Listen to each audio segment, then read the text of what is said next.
commentary while also enjoying our in-play betting opportunities. Good luck.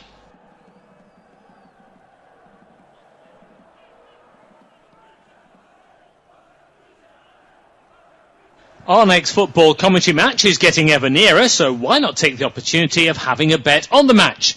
Whether you're interested in betting on the match result, the first player to score, the last scorer, correct score, double result, total goals market, handicap betting, or any other of our exciting market, it's fun to be involved. Don't forget, when the match kicks off, you can sit back and enjoy superb independent studio commentary while also enjoying our in-play betting opportunities. Good luck.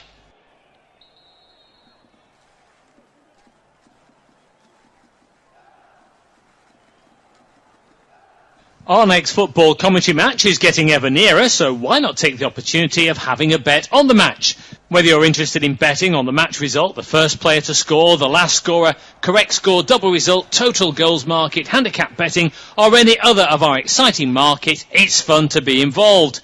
Don't forget, when the match kicks off, you can sit back and enjoy superb independent studio commentary while also enjoying our in-play betting opportunities. Good luck.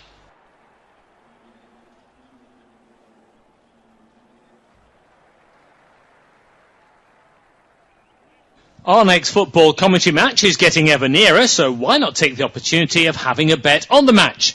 Whether you're interested in betting on the match result, the first player to score, the last scorer, correct score, double result, total goals market, handicap betting, or any other of our exciting market, it's fun to be involved.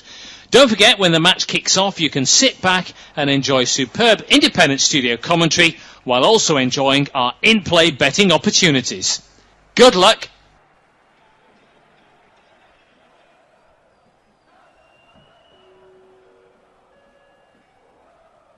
Our next football commentary match is getting ever nearer, so why not take the opportunity of having a bet on the match? Whether you're interested in betting on the match result, the first player to score, the last scorer, correct score, double result, total goals market, handicap betting, or any other of our exciting market, it's fun to be involved. Don't forget, when the match kicks off, you can sit back and enjoy superb independent studio commentary while also enjoying our in-play betting opportunities. Good luck.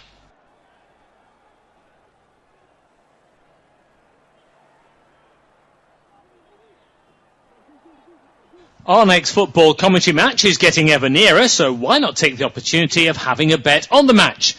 Whether you're interested in betting on the match result, the first player to score, the last scorer, correct score, double result, total goals market, handicap betting, or any other of our exciting market, it's fun to be involved.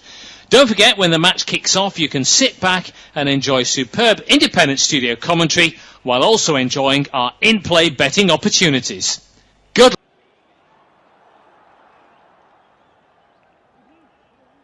to host West Brom at St James's Park in the second. Our next football commentary match is getting ever nearer, so why not take the opportunity of having a bet on the match? Whether you're interested in betting on the match result, the first player to score, or the last... Newcastle got their Premier League campaign off. Through the 4 minutes, something's coming, and I don't know which team for, which makes it very exciting. Ball forward from the front from Bowler. It's one in the middle by Mendy. Another fresh legs, pokes it forward for Kabore. Big header away there. Spittle tries to win it. He doesn't. There's a Hearts player on the deck. I'm not quite sure who it is. Miller comes over to have a look. I don't know if it is a head injury. It looks to be completely out of it, but I'm not sure what it is. Looks like maybe even a muscle injury, so we'll have to wait and see what happens there. Well, I thought that was a great tackle from Altena there, but the referee will give a score. Pause to play as well, as the Hearts man is still down. So we've just got about 90 seconds left of the time. It's Spittle, apologies, who's down, the skipper. So he's going to need medical assistance, and then we're down to the last couple of minutes or so. Going into, at the moment, extra time. I think, as you rightfully said, I think there could be a chance for either side, and we get a winner outright after 90 minutes. Do you think Rapid Vienna will be... It's actually his own teammate Mendy who I think has caught him there, at least on his toe. He catches him, and also his legs are a little bit raised, so maybe that's cramp, maybe it's a pull of a hamstring, I'm not too sure. He'll want to keep the skipper on. Of course, Rapid Vienna are the hosts, they have the extra man, but every time Hearts come forward with set pieces, they look like they're going to score. If we go to extra time, I think Hearts will like their chances. Yeah, I do. Depends what they set up like. Do they play out for the pens? Do they go for it in the open play, which they do look good for? It all depends on that last half an hour and how he wants to play it. It's very, very difficult.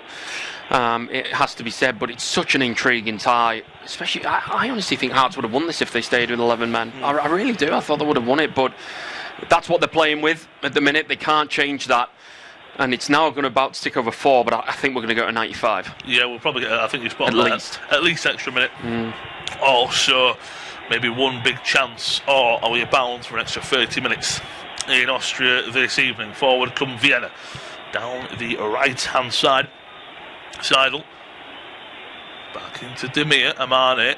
A little space Hearts are giving him. He'll have to force that bit of space, Demir. He's trying to force it. Good defensive play though by the 10 men of Hearts. They would love to hear that full-time whistle and accept an extra 30 minutes in hopes of keeping their European dreams alive this season. Every touch of the edge of the area. Amane takes it back, left-footed effort. He's going to go off target, but cleared away regardless. Hearts are just standing tall at the moment, and you probably have to say that both these teams have been able to maybe be a little bit more intense because of course the games were postponed, as you spoke at the weekend. They've had a week's full of rest. Here though come Vienna. Strike outside the area, will go well wide. They're asking for a corner, Hearts asking for a goal kick. You're always going to see that. I can imagine as we approach 5 minutes of stoppage time, this will be hoofed long by Royce, and extra time will be upon us. Yeah, I think so, and they've done just about enough. But for some reason, I still fancy Hearts to do this, and there goes the full-time whistle. It does. So we are off to an extra 30 minutes of this clash. What a half it was for Hearts. Went down early on in the first half, of course, to Kara. Kabore, the substitute, came on and made the difference. They're down to 10 men after Magnussen received 2 yellow cards. But it is 1 apiece on the evening. 3-3 on aggregate. Do join us shortly for extra time.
Full time in the game between Rapid Vienna and Hearts, and it's 1-1, and it's a very eventful game, that's for sure. 34 minutes in, a shot deflected onto a plate for Kara to tap home, but then Hearts had a brilliant response. Red card it was for Magnussen for a second yellow for the substitute Hearts, but then only 2 minutes later another substitute made an appearance, settled with a ball in for a front post chest flick to make it 1-1. So we are going extra time, so you'll go through to the league phase. Stay with us, we'll be back shortly. Full time in the game between Rapid Vienna and Hearts, and it's 1-1, and it's a very eventful game, that's for sure. 34 minutes in, a shot deflected onto a plate for Kara to tap home, but then Hearts had a brilliant response. Red card it was for Magnussen for a second yellow for the substitute Hearts, but then only 2 minutes later another substitute made an appearance, settled with a ball in for a front post chest flick to make it 1-1. So we are going extra time, so you'll go through to the league phase. Stay with us, we'll be back shortly. Full time in the game between Rapid Vienna and Hearts, and it's 1-1, and it's a very eventful game, that's for sure. 34 minutes in, a shot deflected onto a plate for Kara to tap home, but then Hearts had a brilliant response. Red card it was for Magnussen for a second yellow for the substitute Hearts, but then only 2 minutes later another substitute made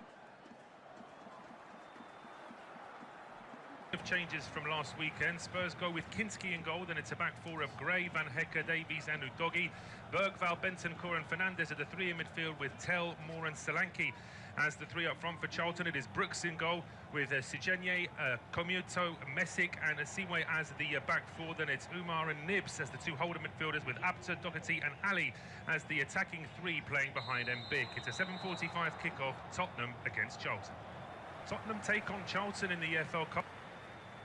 Well, it's a very warm welcome, and thank you for joining us on this independent off-tube studio commentary. The game at the Tottenham Hotspur Stadium has just got underway. It's Spurs taking on Charlton Athletic in the EFL Cup, and Spurs with some ground to make up after that disastrous start to the Premier League campaign, losing 3-0 to Brentford, which was quite frankly the smallest punishment they could have hoped for in that particular game.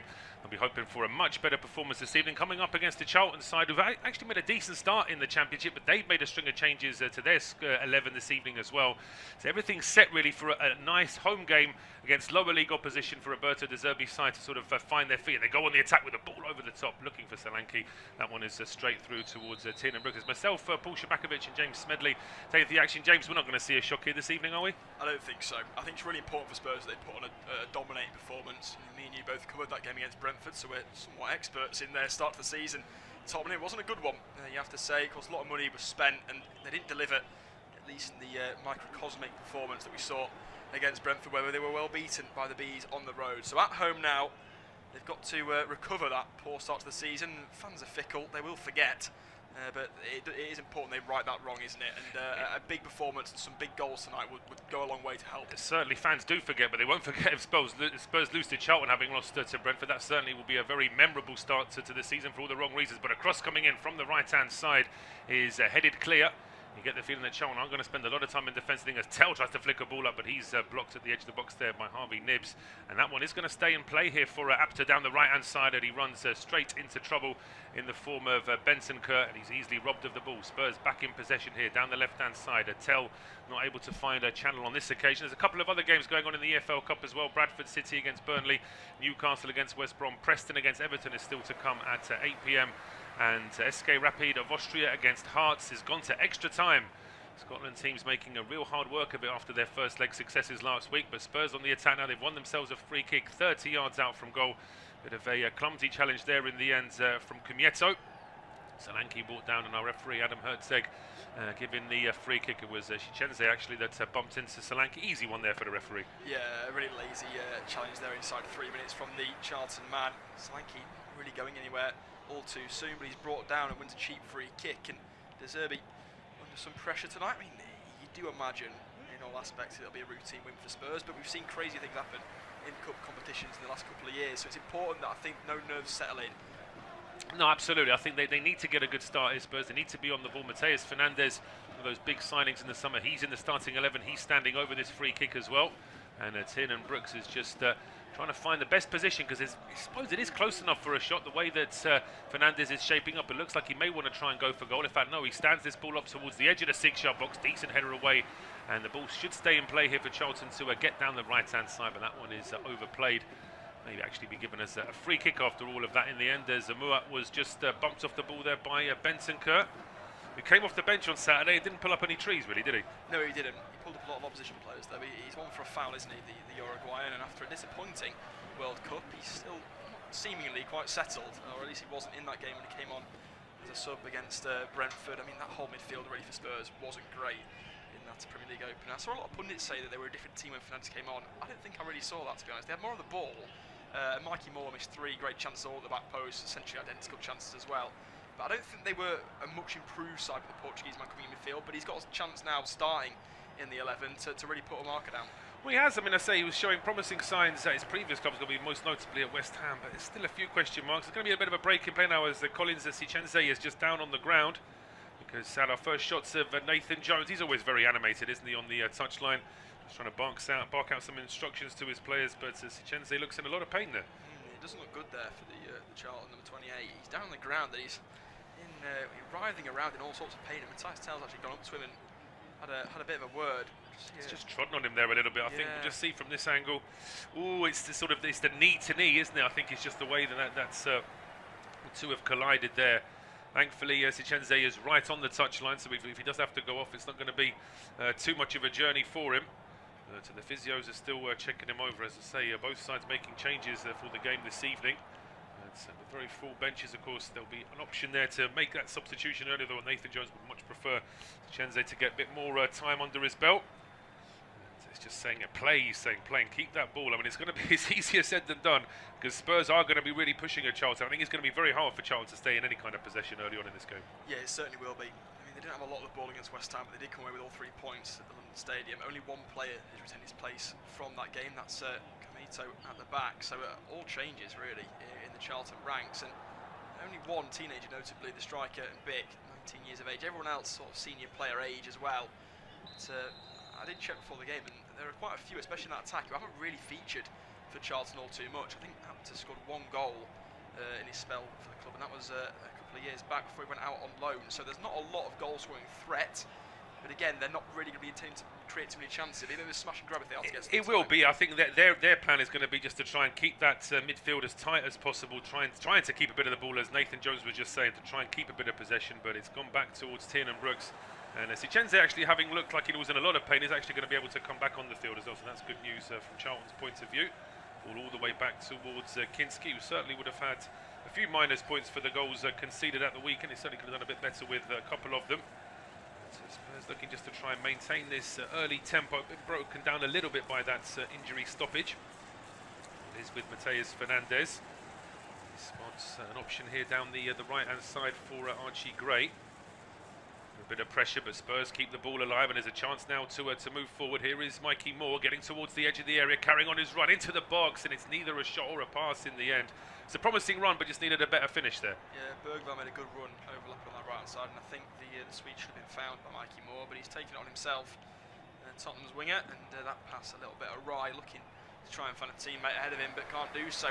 It's promising from Spurs, and it was easy for Mikey Moore to stroll into such an advanced position from deep, but I think maybe the wrong decision made. Yeah, in the end, not quite the right pass into the box, or indeed if it was a shot, he didn't quite put his foot through it. But here's Ben Davies, who was on the bench in that game on Saturday.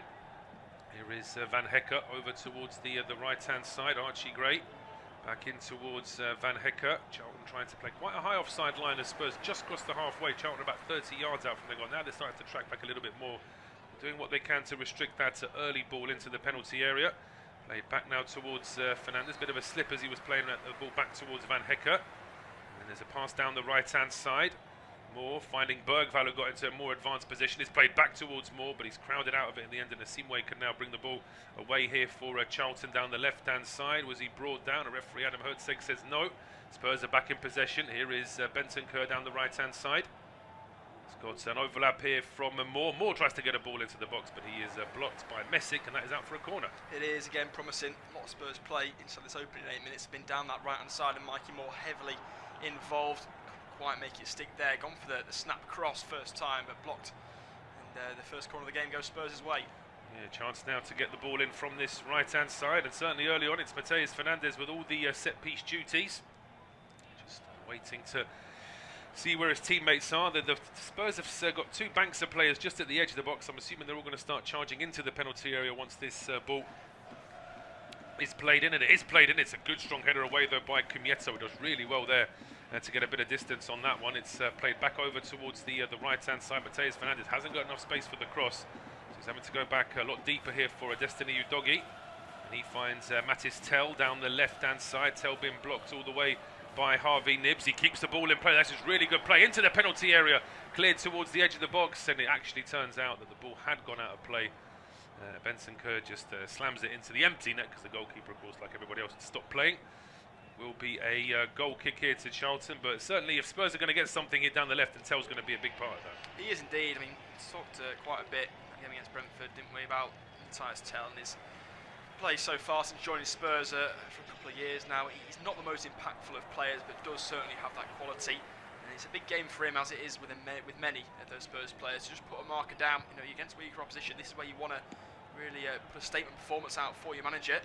None of them certainly done the opening weekend, so a chance now for them. Yeah, they're going down the right here with Rob Apter being well marshalled, though. Was he pushed off the ball? He wasn't. He handballs it, says the linesman. I mean, the linesman was literally stood over the two individuals there. It's Apter and Udogie. But it's the Scottish midfielder that's judged to have committed the offence there. I mean, it's a difficult one. I think there probably is enough to say that there was a foul there from Udogie, but it's one of those modern decisions where players land on the ball, grab the ball straight away, assuming they're going to get a free kick, and actually the handball goes against them in the end. Quite refreshing to see that, to be honest, from the linesman. A player not easily able to buy a free kick just by picking the ball up. I didn't think there was much in it, to be honest. I don't think the Charlton man has much of a complaint there after getting a free kick. So the linesman gets that one bang on, and Spurs can restart with possession after the first time we've seen Charlton come forward. Absolutely, yes. 10 minutes on the clock here at the Tottenham Hotspur Stadium. It is goalless, as it is in the other two AEFL Cup games that have kicked off at 7:45. There's still Preston and Everton to come in 5 minutes, and we're getting word of a potential goal for Hearts, even though they're down to 10 men. They had a comfortable lead from the first leg, but they've made a mess of it now this evening. But they've got a chance here now as Spurs break through the lines, and it's Bergvall over towards the right hand side. Moore's at the edge of the area. He's got 3-4 players inside the box. He stands that ball up. It's not to anyone in particular, though. It just gets away from the players who were about 10 yards out from goal, and that cross was just a little bit wayward in the end. Yeah, it was. Again, promising, really good feet. I think it was in the middle by Bergvall. Just went round 2 or 3, then slipped it through to Solanke. Then the ball to the right hand side. Cross comes in, and it's defended somewhat by Apter, who's able to clear it out of play for a throw-in. And the problem injury-wise for Charlton is that it's down again. It might be, actually. I think he certainly seems to be writhing around in a lot of pain. It's Moore's ball into the box, and as he tries to go for this one, is it Sichenze again? It's Apter that takes David touch. In fact, they were showing us a replay of something completely different there, but I think it is the number 28 that's down on the ground. And if that's the second time he's down, then really they may have to think about making a change. Nathan Jones already looking back towards his bench. In the meantime, I can tell you that there has been a goal in Vienna, and it is a goal for Celtic. So Miller with the goal on 100 minutes there, giving Hearts the lead. It was 2-2 in the first leg. Hearts actually looked a little bit out of it at one stage in that game before coming back. Of course, nothing like the lead that Celtic managed to squander last night, which was quite incredible, really, when you think of how comfortable they looked in that first game. Everyone waxing lyrical about that fantastic goal as well in the first leg, and it all just crumbled for Celtic in the second leg last night. That's Scottish opposition in Austria doing a little bit better this evening. Still got the whole of the second half of extra time, and that game is available on our service. And this game on our service is now seeing the stretcher coming on the field. It's going to take a little bit of time now to get Sichenze off the field, but then maybe they should have thought about taking him off early. I mean, it just depends on how bad that first knock was. Yeah, I totally agree. Perhaps a bit of malpractice maybe from the physios, because he was in a lot of pain when he went down inside 5 minutes, and he's gone down again. And you're thinking, well, if it's the same problem, I mean, we don't know, we're speculating, but if it is the same problem, then the physios have really gambled on him staying fit, and he evidently hasn't. He's gone down again inside 11 minutes. So they're going to have to, I think, go to the bench. I was having a little gander. Maybe Dan McNamara, he's the only recognisable right back they can bring on, 27 years of age, so a bit more experience perhaps than the 22-year-old Shinsenze. It's not a change that they would have wanted to make early, Nathan Jones. No, absolutely not, and maybe that's why they didn't make that change so early after the first injury. Had he got the first injury after about an hour, then after about half an hour, then maybe they would have been a little bit easier in making that decision. Just waiting to see whether or not he's going to be able to get back on his feet, but for the time being, we've got No play going on here, no goals elsewhere. I did say that, but now finally they have made a message to the bench that there is going to have to be a change. From a distance, it did look as though it was Sichenze. Now I'm not entirely sure that it is. The camera angle we've got here isn't great. And actually, we've got two Charlton players down on the ground. So I think Sichenze is one of them, and I think it may well be that Kumieto is the other one. Well, a nightmare, isn't it, for Nathan Jones? Looks like he's got two defenders down on the ground. Two defenders down inside almost the opening 10 minutes. And Kumieto? I think Kumieto is the one who was actually sat up. I think he's in less pain, but I do think it's Sichenze that's going off on the stretcher. We are speculating with that a little bit because the camera angle we've got is quite a long way away. Nice to see that it's a round of applause from both sets of fans for the injured players. And I say it is literally two of them that are having to go off, one of them on a stretcher. And Nathan Jones now with his assistants trying to come to terms with all of this. The first change for Charlton is going to be Lloyd Jones. So he's going to be coming onto the field. As we see, Sichenze doesn't look in a good way there at all on the stretcher. So he's going to be going off the field, and it's going to be McNamara to come on to replace him as well.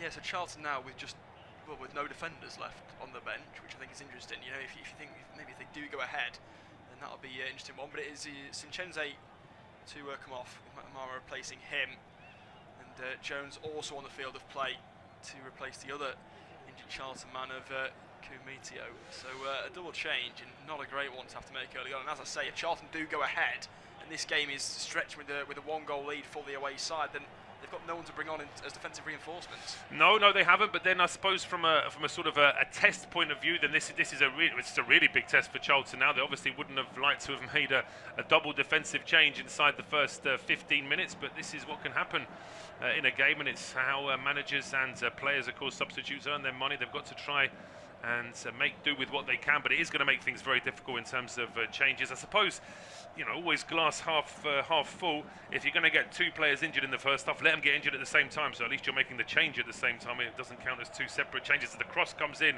Spurs won themselves a corner kick in the meantime. It's cleared to the edge of the area. Strike from Matthias Tell is blocked, and then it's cleared into midfield. There may be a chance for Charlton to go on the counter, but the ball is kept alive, and there's actually a foul there as well after Destiny Udogie had headed that ball down.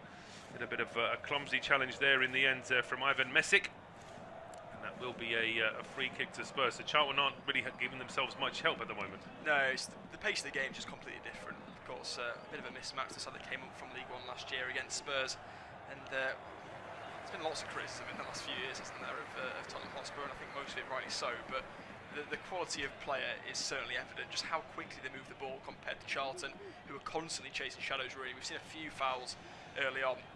Charlton players just being too sluggish, too off the pace and off the tempo to get near the ball. So the only thing they can do is the next best thing, which is bring down a man in a white shirt. Yeah, and hope that they can keep that ball away from their penalty area for as long as possible. But for the time being, there hasn't been any work really for Tiernan Brooks, but certainly plenty of work for his outfield players. And here come Spurs on the attack now, down the right-hand side. There was an overlap there from Archie Gray, but Bergvall takes that ball off Mikey Moore, and then he prefers to go all the way back towards the halfway line, where Van Hecke and Davies are the two last men back for Spurs. Davies then going back towards Van Hecke. Here's Bergvall. Certainly got a lot of attention for his very abject performance at the weekend.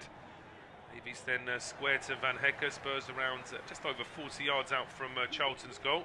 But they're in no rush either, because of course they can see that there's not going to be much in terms of an attacking threat from the opposition. But that's a nice bit of link up there. Solanke just trying to get that ball through towards Tell. The ball is then cleared, and it's down the right-hand side as Charlton look up to with the header, but he couldn't keep it in play. Is going to be a throw to Spurs down the left-hand side.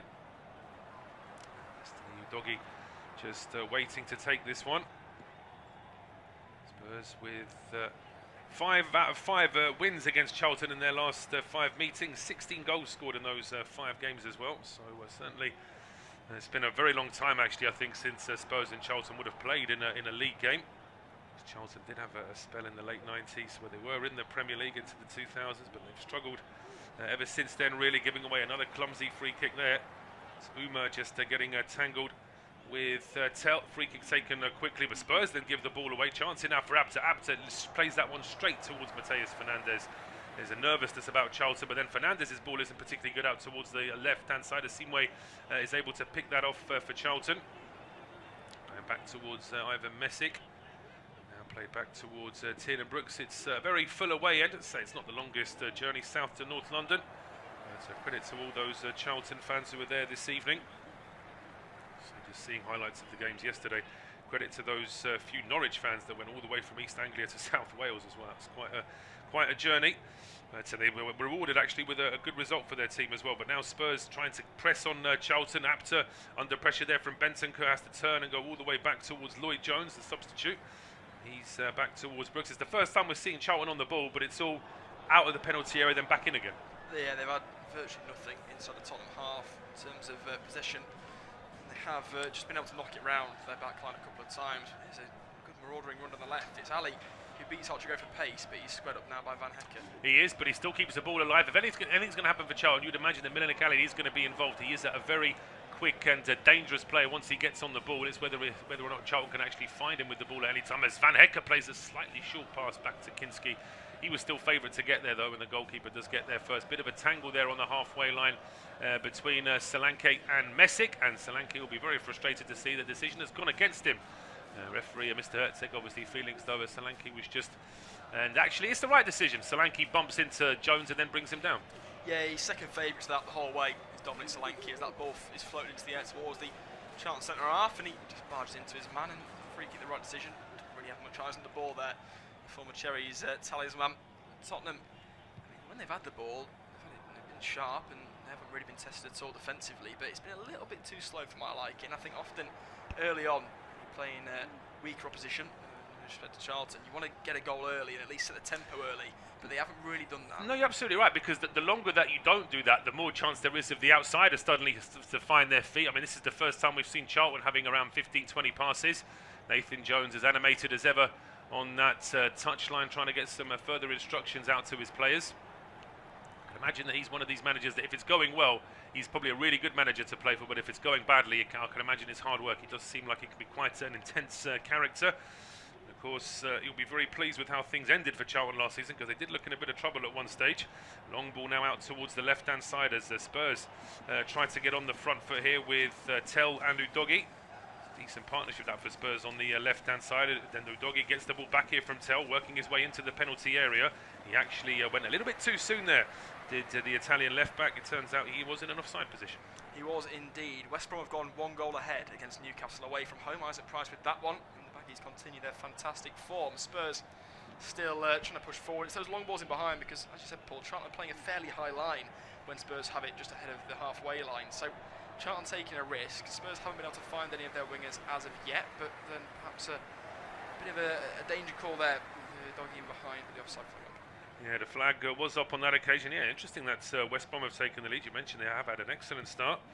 Long commentary of their opening day win against Norwich, and I thought they were very good value on that occasion.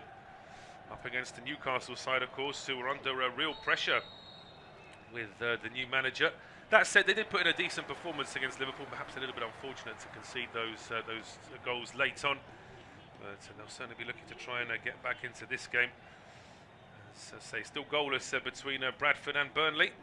And it's 7 minutes into the game at Deepdale between Preston and Everton. That one is goalless as well. Long ball down the right-hand side here for Charlton, but that one is going to get straight through. Nibs was actually chasing that one from midfield, but it does get through towards Kinski.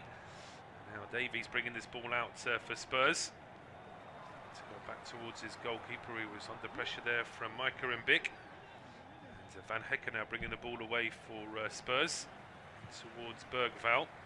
Now it's Ben Davies up towards the halfway line, looking for options left and right. Just decides to hold it up for the time being. No one's really putting any pressure on him, and now as he just waited his moment. He does really well because he spots Mikey Moore. There's an overlap there from Gray as well. That's where the ball has gone. Wasn't the best ball to Archie Gray, and in the end, as he's hitting it on the run, he just slices it out for a goal kick. I don't want to absolve Gray of all the blame for that, because he's still got to put the right ball in, but it was too close to his feet, I thought. Yeah, it was. Couldn't quite get out his feet with the first touch, and in the end takes it on first time. He has to slow down to even get to the ball there. Yeah. He just spoons it, doesn't he? Basically off the ankle. And he's not really looked too comfortable going forward, Archie Gray. He's not one of those overlapping fullbacks. He's not really a fullback either, which I think makes the departure of Jed Spence a bit more interesting. It does. I mean, it really does. And Jed Spence's departure was interesting. His arrival at Inter was quite interesting as well. Sort of something straight out of a mafia film, really, the way he sort of bowled onto the pitch. But they like that kind of thing now, don't they, in terms of a social media arrival at a big club. But certainly from Spurs' from Gray's point of view, I think it's going to stand him in good stead that he's seen as a utility player when he's still a teenager and into his early 20s. I think that can only serve him well. But at the same time, they do eventually need to get him into his right position. But here comes Charlton now. That's a clumsy challenge. That's going to be a free kick in the first yellow card of the evening as well. And it's that man again, Lucas Bergvall. Actually, he's looked all right in the game so far this evening. But a completely unnecessary challenge and a booking as well. He can be such a naive midfielder sometimes, Lucas Bergvall. I mean, he is only young.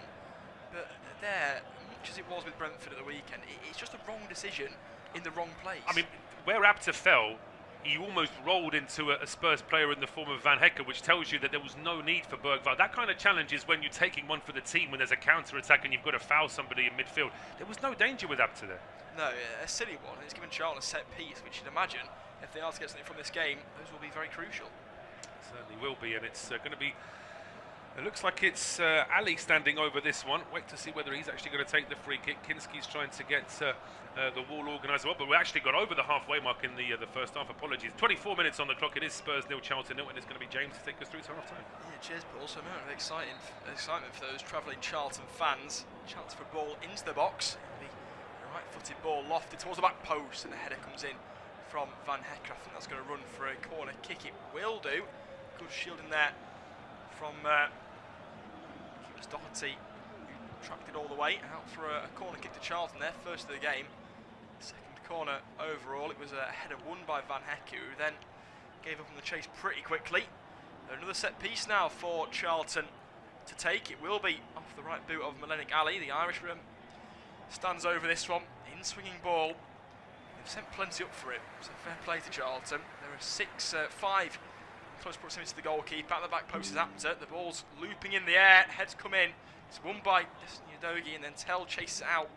Only as far as Azino, who picks it up on the edge of the area. Now a backwards ball. Shot comes in. Oh, it's a good save from Kinski, who gets 2 hands to it.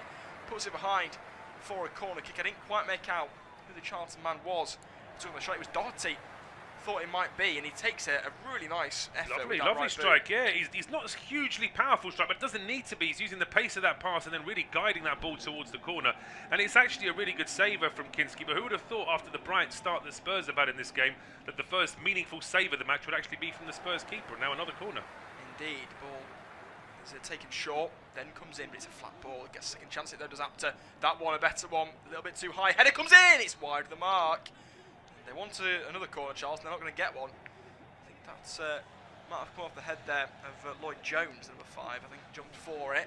But there were a cluster of dark blue shirts all in there. Jones jumped for it. I think Asimwe was just behind him as well. But it's a warning, this, for Spurs. I mean, considering how anyone who would have watched or listened to the first 15 minutes of this game would have thought that by now Spurs would be 1-0 up. And actually, Spurs haven't really tested Tien and Brooks at all.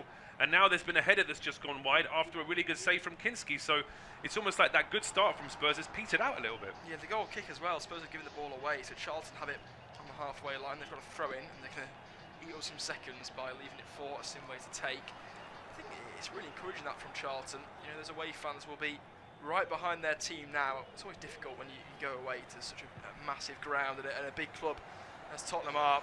If you go 1-0 down early on, it's essentially game over. But they've hung in of Charlton. Those 2 defensive institutions, of course, to their back 2 centre halves would have really complicated things for them. But they've hung in and they're playing well. A couple of chances there, and bigger chances than Spurs have created in the last half an hour of football, of which we are nearly upon time. There's now the ball with Van Hecke. He'll just throw it to the halfway line into that Charlton half, into Lucas Bergvall, the only man so far to have picked up a yellow card. Continuing on to pull forward from the Brentford game, though perhaps that's harsh if we've only played 28 minutes, but he hasn't done all too much with the ball. Over it goes towards the far side with Mikey Moore, cutting inside again as he so often likes to do. Into Bentancur, turns around the corner. Now it's into the feet of Davies. Poor ball, and that's taken off his toes. And now Charlton can try and bring it away. Down the middle they go. It's Mbick who Does really well to get away from Rodrigo Bentancur, and he's clattered into Van Hecke, who wins the ball cleanly. Now Solanke into Bergvall, who's going to go on the inside. There was a pass on the right-hand side, but the Swedes managed to find a bit of room on the right. Finds Mikey Moore. Again, we'll be looking to try and cut inside, but he's gone on the outside this time and beating his man. His cross, though, can't beat the oncoming defender. That's out for another corner to Spurs. I think an important moment in the game that for Tottenham.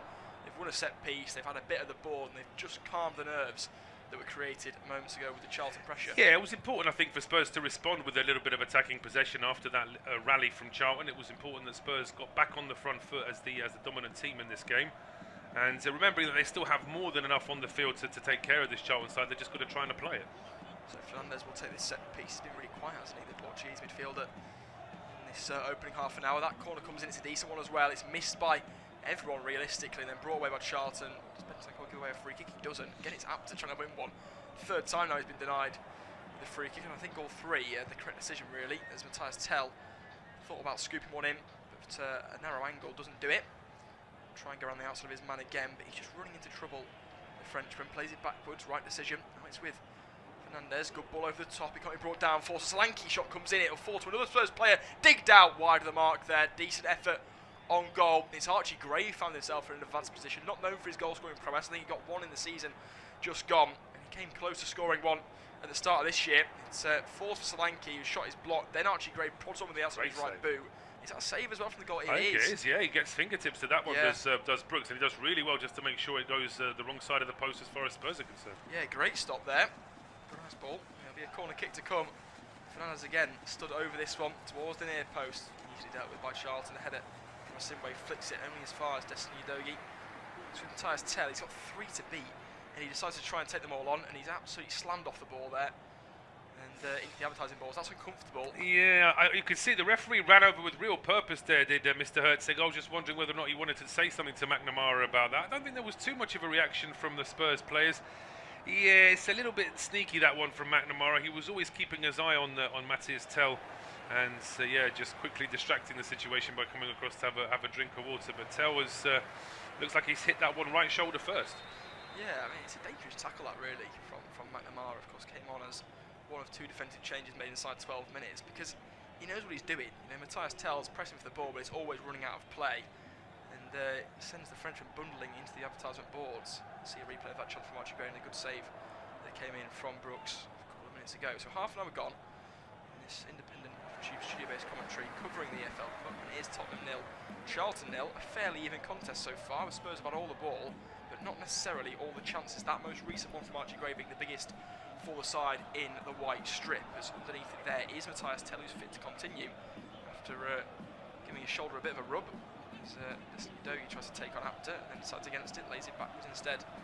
It's cleared down the pitch by Ben Davies. Underneath it now is Solanke, who spun away from his man, but it's only falling as far as Lloyd Jones, who plays it backwards to Brooks in between the sticks. Back to Jones now. Spurs just sitting off a little bit. Really pressing Charlton all too much because they know that the ball will come straight back to them as this ball over the top, and that's exactly what's happened. It's Van Hecke now who stands over the ball. That makes more sense, I think, for Spurs to sit back, because if they press too high, then potentially they'll leave a gap, and somebody with the pace of Menelik Ali can then take advantage. So it makes more sense for them to, as you say, just wait for that ball to be given back to them. Because Charlton aren't really committing to anybody's fault when they have the ball. It's easy for that Spurs defence to stand strong and win it back, as the ball now with Lucas Bergvall walks it into Bentancur.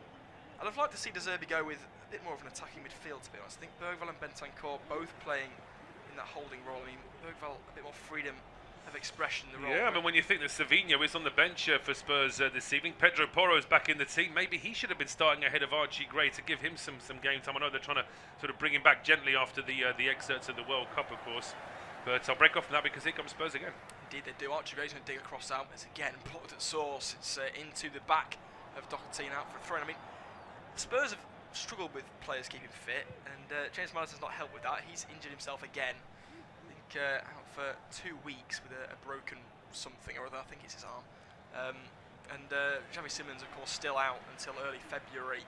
Kulusevski looks to be coming back to fitness, but not ready yet. So that's 3 players that all are the missing profile, I think, in this side. I mean, Matheus Fernandes is a creative midfielder, but he's not really an out-and-out number 10, as James Maddison and Xavi Simons are. So they lack that profile to sit ahead of the holding to and create chances, and because of that, when they do go with the two more conservative midfield choices in Bentancur and arguably Lucas Bergvall, they don't have a player that can progress the ball from midfield to attack, because that's a naughty one coming in. A late one from Dan McNamara has been in trouble a couple of times so far. I don't think he was booked for that challenge on Matthias Tell, but he's certainly walking a tightrope. Yeah, he doesn't want to get into the referee's attention too much. You just mentioned James Maddison. He has actually got a slight fracture in his shoulder after an awkward fall in that substitute appearance at the weekend. Here comes Spurs now with Solanke. Indeed, Spurs coming forward into the box now is Dominic Solanke. Goes backwards to Archie Gray. He's been playing very high.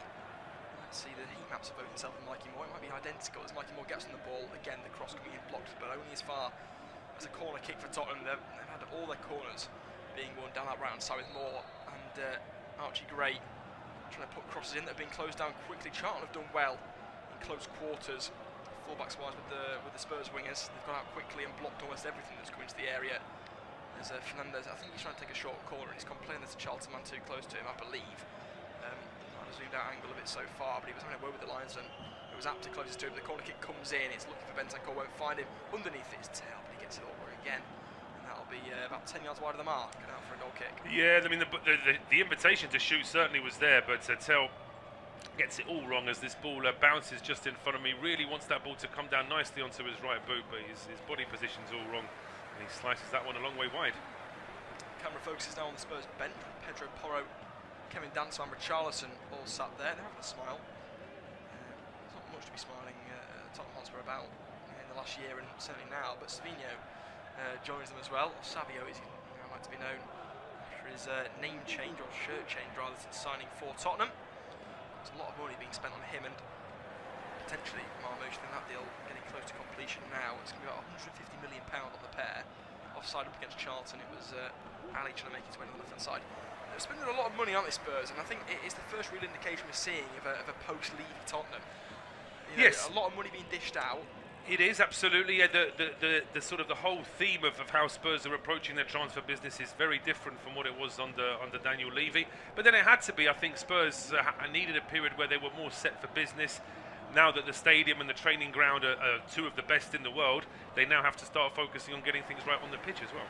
They do indeed. So, new signings that have been made of Fernandez in that midfield looks promising. Of course, there's no Tonali on the bench this afternoon, but he's another one that's gone for big money. And now the two in attack, and I think they desperately need those attacking profiles. The winger Savio and then Marmoush to play maybe as sort of a striker as he did for City at times in support role for Erling Haaland. Maybe he can play on the left as well. I think if they can bring in Savio and Marmoush to start ahead of Tell and Mikey Moore, that is certainly an upgrade by some margin.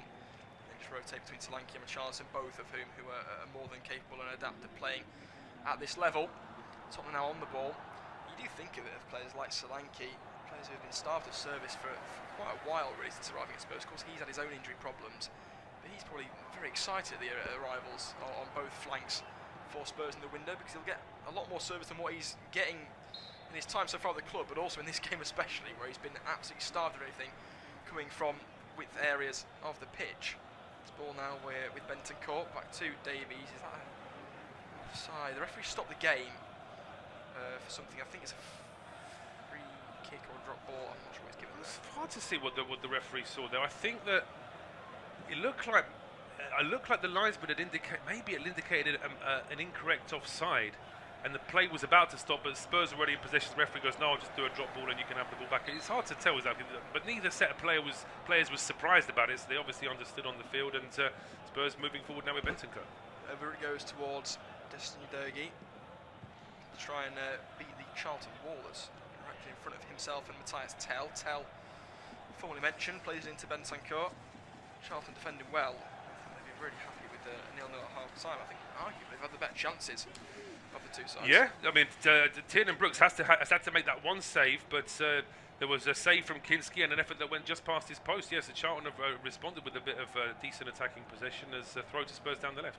Yeah, Tell tries to take it quickly, but he's not actually looked where Destiny Dogi is, and where he was 5 yards behind play, but he's done well to keep up with play. Puts a cross in, and it's recycled by Tell. And out of nothing there, I thought it was a complete waste from Matthias Tell, but the Italian uses his pace, gets there to the byline, and that's an opportunity for Spurs had it not been blocked away at the near post. Yeah, that's a bit better from Spurs, although in the end the move gets stopped off. Newcastle are back on level terms with West Brom. Toure with the goal there for Newcastle as Spurs lose the ball just at the edge of the area. Yeah, it might well be on debut that for Toure. I'm not sure if he started against Liverpool or not, but the new signing, some of his worth already. It's now Spurs come forward, shot down the barrel. Should have done better with that one, I think. It's Matthias Fernandes as well, who lined one up and rocketed one towards the what ended up being centre of the goal, but I think maybe he should have found a corner with that. He needed to have done there. I think that one was just a little bit too easy for the goalkeeper and could see it all the way. Just to tell you that SK Rapid did get a late equaliser against Hearts, both legs finishing 2-2, so they're going to go to penalties. Scottish football.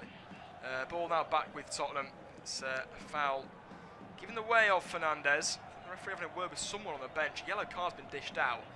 It was don't get this in front of him. I don't think the Italian did anything wrong, so I assume it's gone for potentially one of Nathan Jones' coaching staff, because quite a few times now Charlton players have gone down looking for a free kick that hasn't been given.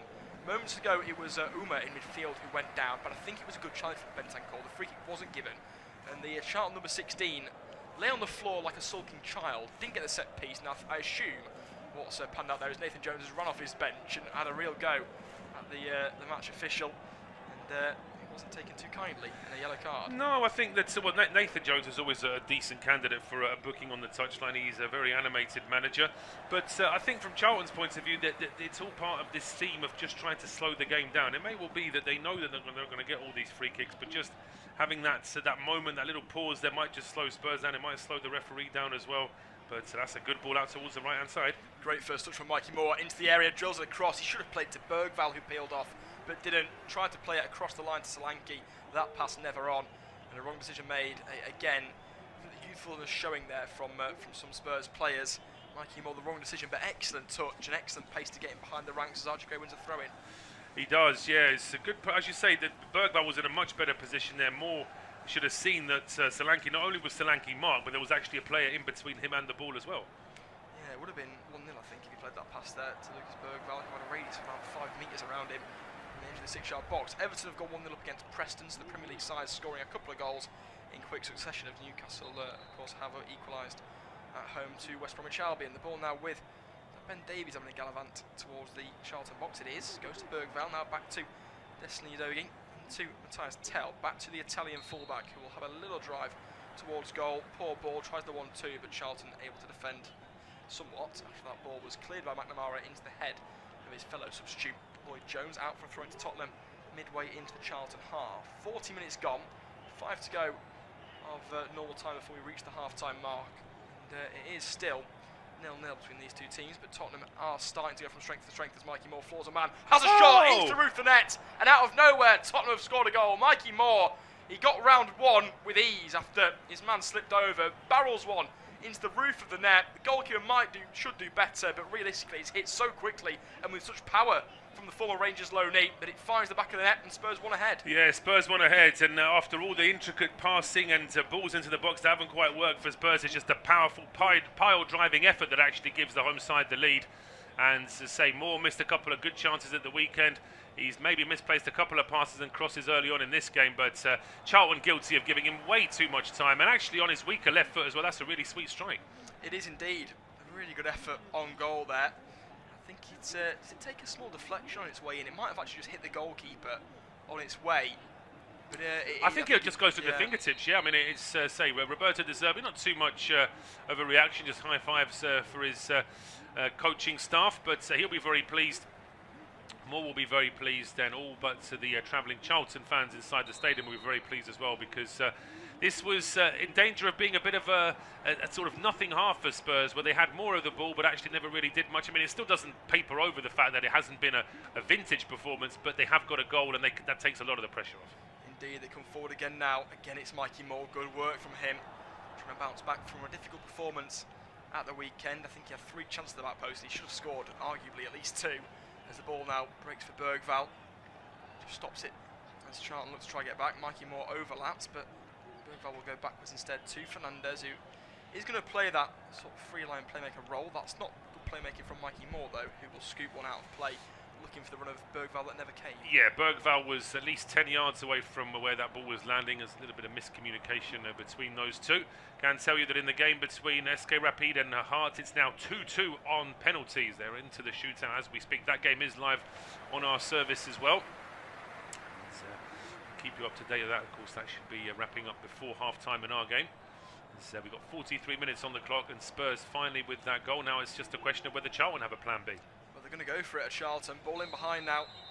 They try and find their men forward. It was into Nibs, but he couldn't make it stick. There was no one that committed with him. And in the end, Spurs win it back. And good footwork from Dogi to knock it in for Van Hecker, who will scoop one down the line. Not a great pass from him. Is that a free kick? It is. It's a poor one there from, I think it's Apter again involved. I wouldn't be surprised if he earned himself a booking, really, the Charlton winger, because he's trying to buy a few free kicks and gives one away there. He's been everywhere, but not in the most positive of ways for the away side as the ball played over towards Archie Gray from Van Hecker, who's captained the side at the weekend against Brentford, which raised a few eyebrows, I think, across the board for many neutrals and maybe even Spurs fans. Forward, an unusual one, that I think, to him to be the captain. I'll break off from that because here comes Spurs now. Fernandez works it over to Mikey Moore, the goal scorer, inside the area, tries to cut one across. I think he's gone for goal there as well, but it's defended behind for a corner kick, and Spurs trying to finish strongly. Yeah, they are. That one does go out for a corner. That was a really good run as well, and good pass to Spot Moore over on the right hand side, but his ball drilled into Simwe. Does well to block it. Short corner from Spurs. Yeah, too soft that. Finds Bergvall, tries to dribble one in the area. Not a great ball, a bit of pinball now, in fact, as Mikey Moore can't bring it down. Solanke does! Goal! It's 2-0 to Tottenham right before half-time.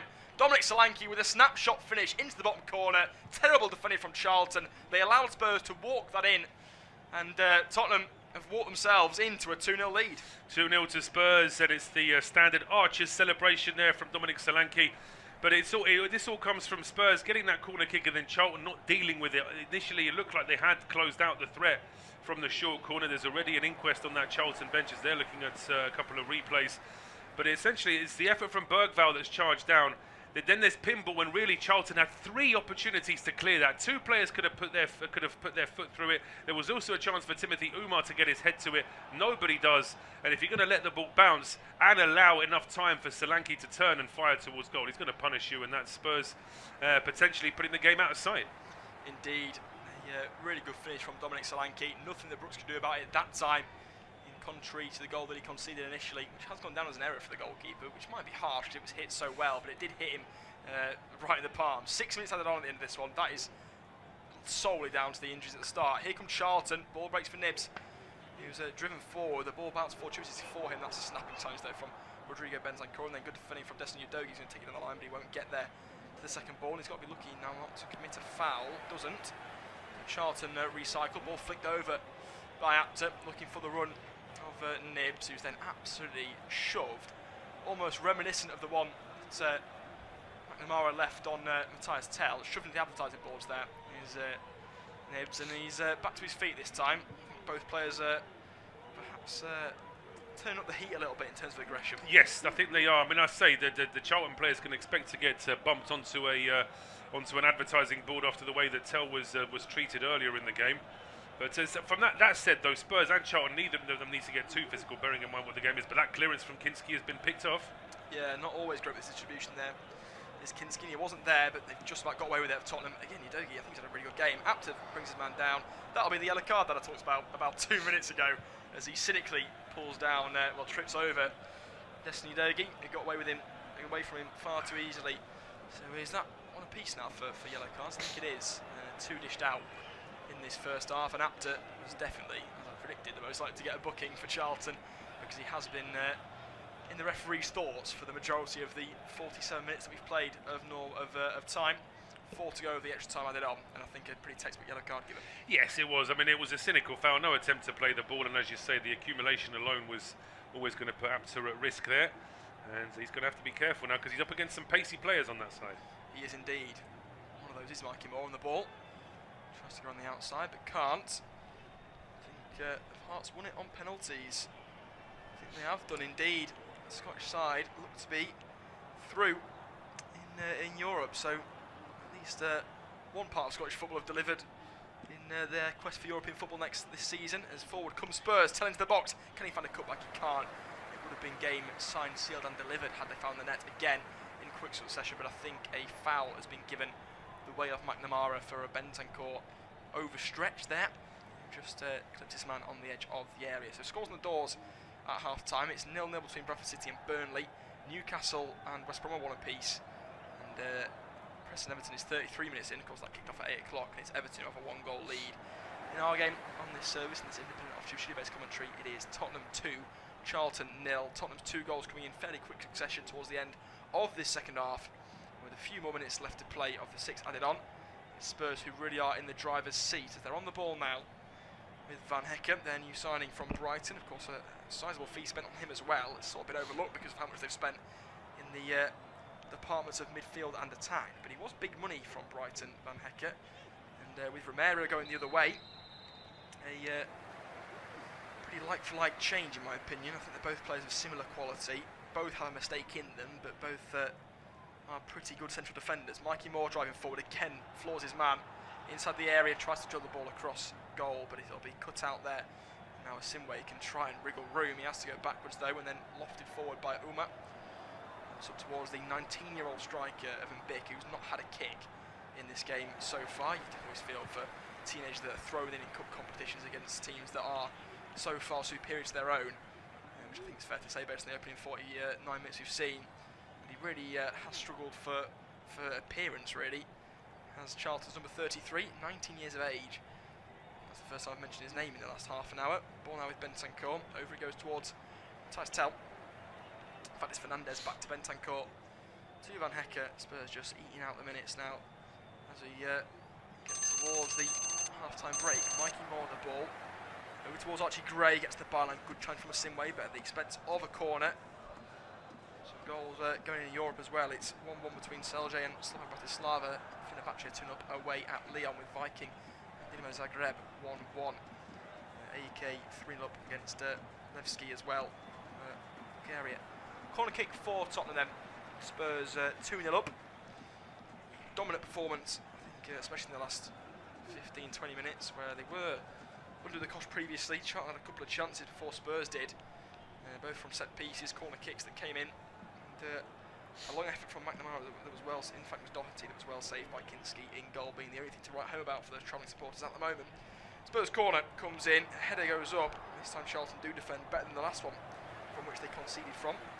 Kept in play by Archie Gray, and then Fernandez will arrow one towards the back post. Van Hekken's there, the goalkeeper's got to be careful. He does drop it, but he's quickly able to pounce on his mistake. He dropped it, but the fact that he got hands to it meant that he was still able to get that one under control, and he's able to roll this one out quickly as well, as Charlton looks to just try and inject maybe a little bit more pace into the last 90 seconds of this added time. They do indeed. The ball at the feet now with Doherty. And he came closest to scoring for Charlton, as I mentioned a few moments ago. He's on the ball now looking for an option. Option is his centre half in Jones out to the left hand side. Back to McNamara, and Tottenham have been dominant in this first half. The half time whistle goes. It's Spurs 2, Charlton 0 at the break.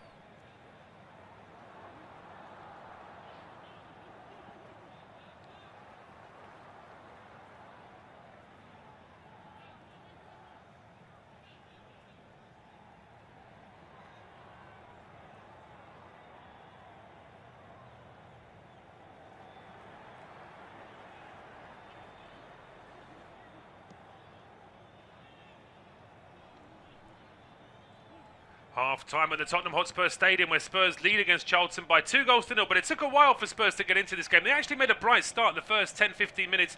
Good pressure from Roberto De Zerbi's side, but then they started to back off a little bit. Charlton having a couple of decent chances. Doherty forcing a decent save from Kinski, and then a header from Asimwe just going wide, before Spurs finally turned on the style to get goals before the break. First of all, it was a really good strike from Moore from just outside the box that goes through the goalkeeper's arms, and then an effort from Solanke after Charlton failed to clear inside the box.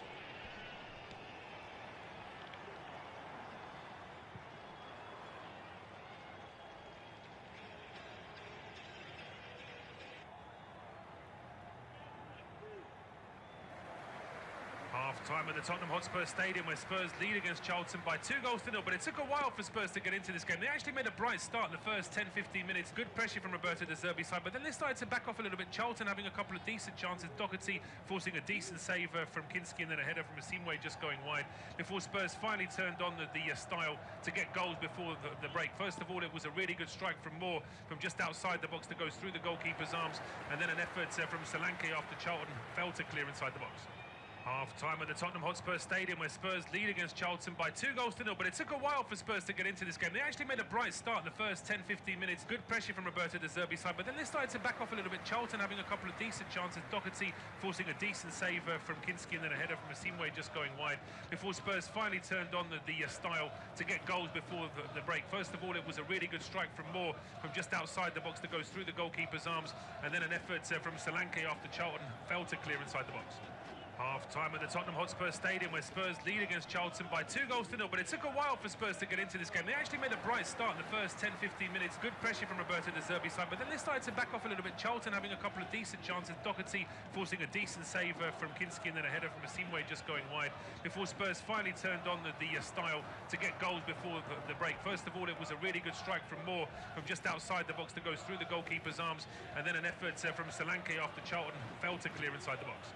Half-time at the Tottenham Hotspur Stadium, where Spurs lead against Charlton by 2-0, but it took a while for Spurs to get into this game. They actually made a bright start in the first 10-15 minutes, good pressure from Roberto De Zerbi's side, but then they started to back off a little bit. Charlton having a couple of decent chances, Doherty forcing a decent save from Kinski, and then a header from Asimwe just going wide, before Spurs finally turned on the style to get goals before the break. First of all, it was a really good strike from Moore from just outside the box that goes through the goalkeeper's arms, and then an effort from Solanke after Charlton fell to clear inside the box. Half-time at the Tottenham Hotspur Stadium, where Spurs lead against Charlton by 2-0, but it took a while for Spurs to get into this game. They actually made a bright start in the first 10-15 minutes, good pressure from Roberto De Zerbi's side, but then they started to back off a little bit. Charlton having a couple of decent chances, Doherty forcing a decent save from Kinski, and then a header from Asimwe just going wide, before Spurs finally turned on the style to get goals before the break. First of all, it was a really good strike from Moore from just outside the box that goes through the goalkeeper's arms, and then an effort from Solanke after Charlton fell to clear inside the box. Half-time at the Tottenham Hotspur Stadium, where Spurs lead against Charlton by 2-0, but it took a while for Spurs to get into this game. They actually made a bright start in the first 10-15 minutes, good pressure from Roberto De Zerbi's side, but then they started to back off a little bit. Charlton having a couple of decent chances, Doherty forcing a decent save from Kinski, and then a header from Asimwe just going wide, before Spurs finally turned on the style to get goals before the break. First of all, it was a really good strike from Moore from just outside the box that goes through the goalkeeper's arms, and then an effort from Solanke after Charlton fell to clear inside the box. Half-time at the Tottenham Hotspur Stadium, where Spurs lead against Charlton by 2-0, but it took a while for Spurs to get into this game. They actually made a bright start in the first 10-15 minutes, good pressure from Roberto De Zerbi's side, but then they started to back off a little bit. Charlton having a couple of decent chances, Doherty forcing a decent save from Kinski, and then a header from Asimwe just going wide, before Spurs finally turned on the style to get goals before the break. First of all, it was a really good strike from Moore from just outside the box that goes through the goalkeeper's arms, and then an effort from Solanke after Charlton fell to clear inside the box. Half-time at the Tottenham Hotspur Stadium, where Spurs lead against Charlton by 2-0, but it took a while for Spurs to get into this game. They actually made a bright start in the first 10-15 minutes, good pressure from Roberto De Zerbi's side, but then they started to back off a little bit. Charlton having a couple of decent chances, Doherty forcing a decent save from Kinski, and then a header from Asimwe just going wide, before Spurs finally turned on the style to get goals before the break. First of all, it was a really good strike from Moore from just outside the box that goes through the goalkeeper's arms, and then an effort from Solanke after Charlton fell to clear inside the box. Half-time at the Tottenham Hotspur Stadium, where Spurs lead against Charlton by 2-0, but it took a while for Spurs to get into this game. They actually made a bright start in the first 10-15 minutes, good pressure from Roberto De Zerbi's side, but then they started to back off a little bit. Charlton having a couple of decent chances, Doherty forcing a decent save from Kinski, and then a header from Asimwe just going wide, before Spurs finally turned on the style to get goals before the break. First of all, it was a really good strike from Moore from just outside the box that goes through the goalkeeper's arms, and then an effort from Solanke after Charlton fell to clear inside the box. Half-time at the Tottenham Hotspur Stadium, where Spurs lead against Charlton by 2-0, but it took a while for Spurs to get into this game. They actually made a bright start in the first 10-15 minutes, good pressure from Roberto De Zerbi's side, but then they started to back off a little bit. Charlton having a couple of decent chances, Doherty forcing a decent save from Kinski, and then a header from Asimwe just going wide, before Spurs finally turned on the style to get goals before the break. First of all, it was a really good strike from Moore from just outside the box that goes through the goalkeeper's arms, and then an effort from Solanke after Charlton fell to clear inside the box. Half-time at the Tottenham Hotspur Stadium, where Spurs lead against Charlton by 2-0, but it took a while for Spurs to get into this game. They actually made a bright start in the first 10-15 minutes, good pressure from Roberto De Zerbi's side, but then they started to back off a little bit. Charlton having a couple of decent chances, Doherty forcing a decent save from Kinski, and then a header from Asimwe just going wide, before Spurs finally turned on the style to get goals before the break. First of all, it was a really good strike from Moore from just outside the box that goes through the goalkeeper's arms, and then an effort from Solanke after Charlton failed to clear inside the box. Half-time at the Tottenham Hotspur Stadium, where Spurs lead against Charlton by 2-0, but it took a while for Spurs to get into this game. They actually made a bright start in the first 10-15 minutes, good pressure from Roberto De Zerbi's side, but then they started to back off a little bit. Charlton having a couple of decent chances, Doherty forcing a decent save from Kinski, and then a header from Asimwe just going wide, before Spurs finally turned on the style to get goals before the break. First of all, it was a really good strike from Moore from just outside the box that goes through the goalkeeper's arms, and then an effort from Solanke after Charlton failed to clear inside the box. Half-time at the Tottenham Hotspur Stadium, where Spurs lead against Charlton by 2-0, but it took a while for Spurs to get into this game. They actually made a bright start in the first 10-15 minutes, good pressure from Roberto De Zerbi's side, but then they started to back off a little bit. Charlton having a couple of decent chances, Doherty forcing a decent save from Kinski, and then a header from Asimwe just going wide, before Spurs finally turned on the style to get goals before the break. First of all, it was a really good strike from Moore from just outside the box that goes through the goalkeeper's arms, and then an effort from Solanke after Charlton failed to clear inside the box. Half-time at the Tottenham Hotspur Stadium, where Spurs lead against Charlton by 2-0, but it took a while for Spurs to get into this game. They actually made a bright start in the first 10-15 minutes, good pressure from Roberto De Zerbi's side, but then they started to back off a little bit. Charlton having a couple of decent chances, Doherty forcing a decent save from Kinski, and then a header from Asimwe just going wide, before Spurs finally turned on the style to get goals before the break. First of all, it was a really good strike from Moore from just outside the box that goes through the goalkeeper's arms, and then an effort from Solanke after Charlton failed to clear inside the box. Half-time at the Tottenham Hotspur Stadium, where Spurs lead against Charlton by 2-0, but it took a while for Spurs to get into this game. They actually made a bright start in the first 10-15 minutes, good pressure from Roberto De Zerbi's side, but then they started to back off a little bit. Charlton having a couple of decent chances, Doherty forcing a decent save from Kinski, and then a header from Asimwe just going wide, before Spurs finally turned on the style to get goals before the break. First of all, it was a really good strike from Moore from just outside the box that goes through the goalkeeper's arms, and then an effort from Solanke after Charlton failed to clear inside the box. Half-time at the Tottenham Hotspur Stadium, where Spurs lead against Charlton by 2-0, but it took a while for Spurs to get into this game. They actually made a bright start in the first 10-15 minutes, good pressure from Roberto De Zerbi's side, but then they started to back off a little bit. Charlton having a couple of decent chances, Doherty forcing a decent save from Kinski, and then a header from Asimwe just going wide, before Spurs finally turned on the style to get goals before the break. First of all, it was a really good strike from Moore from just outside the box that goes through the goalkeeper's arms, and then an effort from Solanke after Charlton failed to clear inside the box. Half-time at the Tottenham Hotspur Stadium, where Spurs lead against Charlton by 2-0, but it took a while for Spurs to get into this game. They actually made a bright start in the first 10-15 minutes, good pressure from Roberto De Zerbi's side, but then they started to back off a little bit. Charlton having a couple of decent chances, Doherty forcing a decent save from Kinski, and then a header from Asimwe just going wide, before Spurs finally turned on the style to get goals before the break. First of all, it was a really good strike from Moore from just outside the box that goes through the goalkeeper's arms, and then an effort from Solanke after Charlton failed to clear inside the box. Half-time at the Tottenham Hotspur Stadium, where Spurs lead against Charlton by 2-0, but it took a while for Spurs to get into this game. They actually made a bright start in the first 10-15 minutes, good pressure from Roberto De Zerbi's side, but then they started to back off a little bit. Charlton having a couple of decent chances, Doherty forcing a decent save from Kinski, and then a header from Asimwe just going wide, before Spurs finally turned on the style to get goals before the break. First of all, it was a really good strike from Moore from just outside the box that goes through the goalkeeper's arms, and then an effort from Solanke after Charlton failed to clear inside the box. Half-time at the Tottenham Hotspur Stadium, where Spurs lead against Charlton by 2-0, but it took a while for Spurs to get into this game. They actually made a bright start in the first 10-15 minutes, good pressure from Roberto De Zerbi's side, but then they started to back off a little bit. Charlton having a couple of decent chances, Doherty forcing a decent save from Kinski, and then a header from Asimwe just going wide, before Spurs finally turned on the style to get goals before the break. First of all, it was a really good strike from Moore from just outside the box that goes through the goalkeeper's arms, and then an effort from Solanke after Charlton failed to clear inside the box. Half-time at the Tottenham Hotspur Stadium, where Spurs lead against Charlton by 2-0, but it took a while for Spurs to get into this game. They actually made a bright start in the first 10-15 minutes, good pressure from Roberto De Zerbi's side, but then they started to back off a little bit. Charlton having a couple of decent chances, Doherty forcing a decent save from Kinski, and then a header from Asimwe just going wide, before Spurs finally turned on the style to get goals before the break. First of all, it was a really good strike from Moore from just outside the box that goes through the goalkeeper's arms, and then an effort from Solanke after Charlton failed to clear inside the box. Half-time at the Tottenham Hotspur Stadium, where Spurs lead against Charlton by 2-0, but it took a while for Spurs to get into this game. They actually made a bright start in the first 10-15 minutes. Good pressure from Roberto De Zerbi's side, but then they started to back off a little bit. Charlton having a couple of decent chances. Doherty forcing a decent save from Kinski, and then a header from Asimwe just going wide, before Spurs finally turned on the style to get goals before the break. First of all, it was a really good strike from Moore from just outside the box that goes through the goalkeeper's arms, and then an effort from Solanke after Charlton failed to clear inside the box.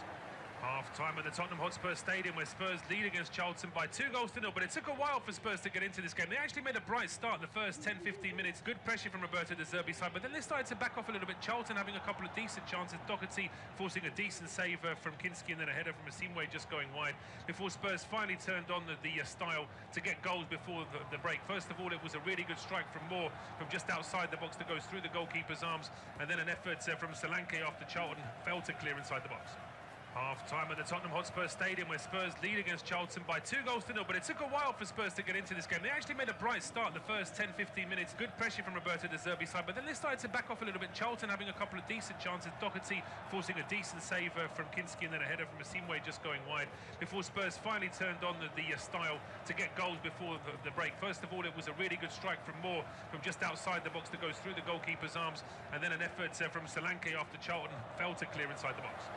Half-time at the Tottenham Hotspur Stadium, where Spurs lead against Charlton by 2-0, but it took a while for Spurs to get into this game. They actually made a bright start in the first 10-15 minutes. Good pressure from Roberto De Zerbi's side, but then they started to back off a little bit. Charlton having a couple of decent chances. Doherty forcing a decent save from Kinski, and then a header from Asimwe just going wide, before Spurs finally turned on the style to get goals before the break. First of all, it was a really good strike from Moore from just outside the box that goes through the goalkeeper's arms, and then an effort from Solanke after Charlton failed to clear inside the box. Half-time at the Tottenham Hotspur Stadium, where Spurs lead against Charlton by 2-0, but it took a while for Spurs to get into this game. They actually made a bright start in the first 10-15 minutes. Good pressure from Roberto De Zerbi's side, but then they started to back off a little bit. Charlton having a couple of decent chances. Doherty forcing a decent save from Kinski, and then a header from Asimwe just going wide, before Spurs finally turned on the style to get goals before the break. First of all, it was a really good strike from Moore from just outside the box that goes through the goalkeeper's arms, and then an effort from Solanke after Charlton failed to clear inside the box. Half-time at the Tottenham Hotspur Stadium, where Spurs lead against Charlton by 2-0, but it took a while for Spurs to get into this game. They actually made a bright start in the first 10-15 minutes. Good pressure from Roberto De Zerbi's side, but then they started to back off a little bit. Charlton having a couple of decent chances. Doherty forcing a decent save from Kinski, and then a header from Asimwe just going wide, before Spurs finally turned on the style to get goals before the break. First of all, it was a really good strike from Moore from just outside the box that goes through the goalkeeper's arms, and then an effort from Solanke after Charlton failed to clear inside the box. Half-time at the Tottenham Hotspur Stadium, where Spurs lead against Charlton by 2-0, but it took a while for Spurs to get into this game. They actually made a bright start in the first 10-15 minutes. Good pressure from Roberto De Zerbi's side, but then they started to back off a little bit. Charlton having a couple of decent chances. Doherty forcing a decent save from Kinski, and then a header from Asimwe just going wide, before Spurs finally turned on the style to get goals before the break. First of all, it was a really good strike from Moore from just outside the box that goes through the goalkeeper's arms, and then an effort from Solanke after Charlton failed to clear inside the box. Half-time at the Tottenham Hotspur Stadium, where Spurs lead against Charlton by 2-0, but it took a while for Spurs to get into this game. They actually made a bright start in the first 10-15 minutes. Good pressure from Roberto De Zerbi's side, but then they started to back off a little bit. Charlton having a couple of decent chances. Doherty forcing a decent save from Kinski, and then a header from Asimwe just going wide, before Spurs finally turned on the style to get goals before the break. First of all, it was a really good strike from Moore from just outside the box that goes through the goalkeeper's arms, and then an effort from Solanke after Charlton failed to clear inside the box.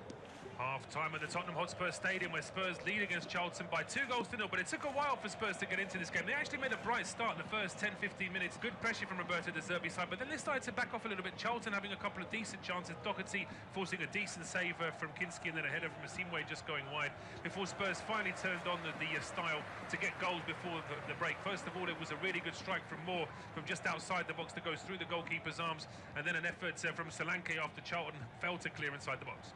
Half-time at the Tottenham Hotspur Stadium, where Spurs lead against Charlton by 2-0, but it took a while for Spurs to get into this game. They actually made a bright start in the first 10-15 minutes. Good pressure from Roberto De Zerbi's side, but then they started to back off a little bit. Charlton having a couple of decent chances. Doherty forcing a decent save from Kinski, and then a header from Asimwe just going wide, before Spurs finally turned on the style to get goals before the break. First of all, it was a really good strike from Moore from just outside the box that goes through the goalkeeper's arms, and then an effort from Solanke after Charlton failed to clear inside the box. Well, it's a very warm welcome back to second half independent off-tube studio commentary from the game at the Tottenham Hotspur Stadium, where Spurs lead against Charlton by 2-0. Moore on 41 and Solanke on 45 minutes, giving the Premier League side a 2-goal lead against the Championship opposition. And the Spurs, are they valued for that? I would say so. I mean, they started the game quite well, without creating any clear-cut chances. There were a few through balls and crosses that were a little bit wayward, but they were certainly the more expansive side. Charlton had a 5-10 minute spell where they started to look a little bit more dangerous before Spurs getting those 2 goals in the last 5 minutes of a regular time to put themselves in a much more comfortable position now into this second half. And from a neutral's point of view, this might be good because Spurs might just be able to get off, they'll be let off the reins a little bit, and hopefully they can play a bit more of an attacking style. Wait and see how it goes. It's myself, Paul Shivakovic and James Smedley taking you through action. James, with that second goal for Spurs, they really are in complete control now. Yeah, they are. Charlton now know that this is an exercise and a test of mental fortitude and resilience, really, more than anything else. So they've just broken away now, but that attack slightly slowing down. Yeah, some big pass down the right-hand side, which gets blocked off in the end. And Archie Gray now under a little bit of pressure here, just needs to turn away from Rob Apter before he goes all the way back towards Anton Kinski. So there haven't been any changes at half-time, so it is Kinski in goal for Spurs. It's a back four of Gray, Van Hecke, Davies and Udogie. Bergval, Bentancur and Mateus Fernandes are the three in midfield, with Tell, Moore and Solanke as the attacking three for Charlton. They had to make 2 changes early on in the game due to injury. It's Brooks in goal, then a back four of McNamara, who came on for Sichenze, Jones, who came on for Kumieto, Messick and Asimwe.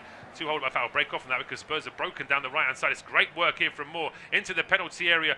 Plays it across the 6-yard box where it's blocked off by Messick before it's cleared down the left-hand side. So say Brooks in goal for Charlton, back four of McNamara, Jones, Messick and Asimwe. Then it's Nibs and Umar as the 2 holder midfielders, with Apter, Doherty and Ali as the attacking midfield 3 playing behind Mbik. And it's gone all the way back towards Kinski.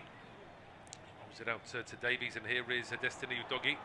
Linked up very well with Mattis Tell in that first half, and here is Tell now working his way into the penalty area, trying to get away from Asimwe. It's interesting, I think that looks like Charlton have swapped their wire players. I think Asimwe's now gone over towards the right-hand side where he was on the left in the first half. It may well be they feel that his pace might just be a little bit better in coping with Udogie and Tell as well. But Spurs now move over towards the right-hand side. There it is, McNamara now, and it's been held up by Bergval, playing it back in towards Van Hecke. Now it's with Bentancur. Bergval again. Spurs around 45 yards out from goal. One thing I am concerned about is Spurs could just start going sideways for most of this second half as well, like they were just then. Yeah, you're right. I mean, from a personal perspective, that's not what we want to see, and I think many neutrals that are tuning in won't want to see that either. You know, Tottenham did finish with a flourish in that second half. The 2 goals coming in quick succession. 2 pretty well taken goals as well, as a cross is swung in and diverted behind for a corner kick, pretty incidentally, off the Charlton man. But Tottenham, I think it's important now at 2-0 up, and having lost the weekend, they put down a real marker, and they've got the players on the pitch to do so. Well, they certainly do, and one of those is Mikey Moore, who's just done really well in that last move, dancing away from 3 Charlton players before his pass eventually does get blocked off inside the 6-yard box. There's certainly something about that Spurs winger. The start at the weekend, getting the start this evening as well. Corner kick then to Spurs on the right-hand side. It will be an outswinger from Mateus Fernandes. It's a decent outswinger as well, but that's a good header away by Messick. Loose ball at the edge of the area. Drops to Tell, who hits one, but it's straight down the middle. And it's a standing save in the end for Tiernan Brooks. Yeah, he's well within his rights there, Mateus Tell, to take on the shot, but never really able to find a corner and a long way out of goal to do so. But a decent effort from the position he was in. I think Spurs set pieces have been a problem for Charlton. Second goal for Tottenham, really soft defending, allowing Spurs to essentially walk the ball into the box before it fell to Dominic Solanke, who converted with aplomb, and they have done well from set piece, I think, Tottenham, but then again they've had quite a few of the corner kicks and throw-ins in advanced areas. They have, and Charlton not giving themselves any doing themselves any favours there either. A poor clearance from Brooks just put the ball out for a throw. So Spurs getting a gift of possession here down the right-hand side. Moore's ball towards Gray is blocked off here by Apter, who's not happy that the decision has gone against him there. Yeah, you throw on to Spurs on the right-hand side. Bergval leaving this one for Archie Gray. Left and right, where could Gray go with this throw? It's a long throw down this right-hand side, but actually the referee says it's either too long or it was a foul throw. Whatever it was, the ball's been given back to Charlton. Well, his toes on the touchline there, Archie Gray tried to take the throw in, but he did also take quite a while to take it. So There is, of course, that new rule about time with throw-ins. There is. I mean, I suppose although they have clarified that it doesn't count for a long throw, which they regard more as a set piece. But that, I suppose, although it was potentially in a long throw area, there was never any suggestion that Spurs were setting up for a long throw into the box. So maybe they just took a few seconds too long. Of all those new rules, the one I'm really in favour of is the 10 seconds for a sub to get off. I think that's. I mean, players over the generations have developed a kind of jog which is slower than a walk when they're going off when they've been substituted. So I think it's just as well that they've introduced that rule that you've got 10 seconds to go off, and if you don't, your team will be down to 10 men for a minute. I think that's a much better idea than just the referee trying to beckon the player to go off. But here comes Charlton now. Decent run from Apter down the left-hand side. The pass doesn't quite reach its intended target of Milenik Ali. Now a chance for Spurs to break out here. Tell from quite a deep position was being closed down in the end by Umar, so he has to go back towards Destiny Udogi. Now it's with Jan-Paul van Hecker. Back to Udogi over the halfway line, and then he gets brought down as he was trying to push forward, and that will be a free kick to Spurs just on the halfway line. Yeah, it will. Again, lazy defending from Charlton. Sometimes he brings his man down. He's the focal point for Charlton in that first half. If there was to be one, you have to trying to pick one out really for the away side. But again, Tottenham frustrating their opposition. A lot of the ball Spurs have had throughout this game.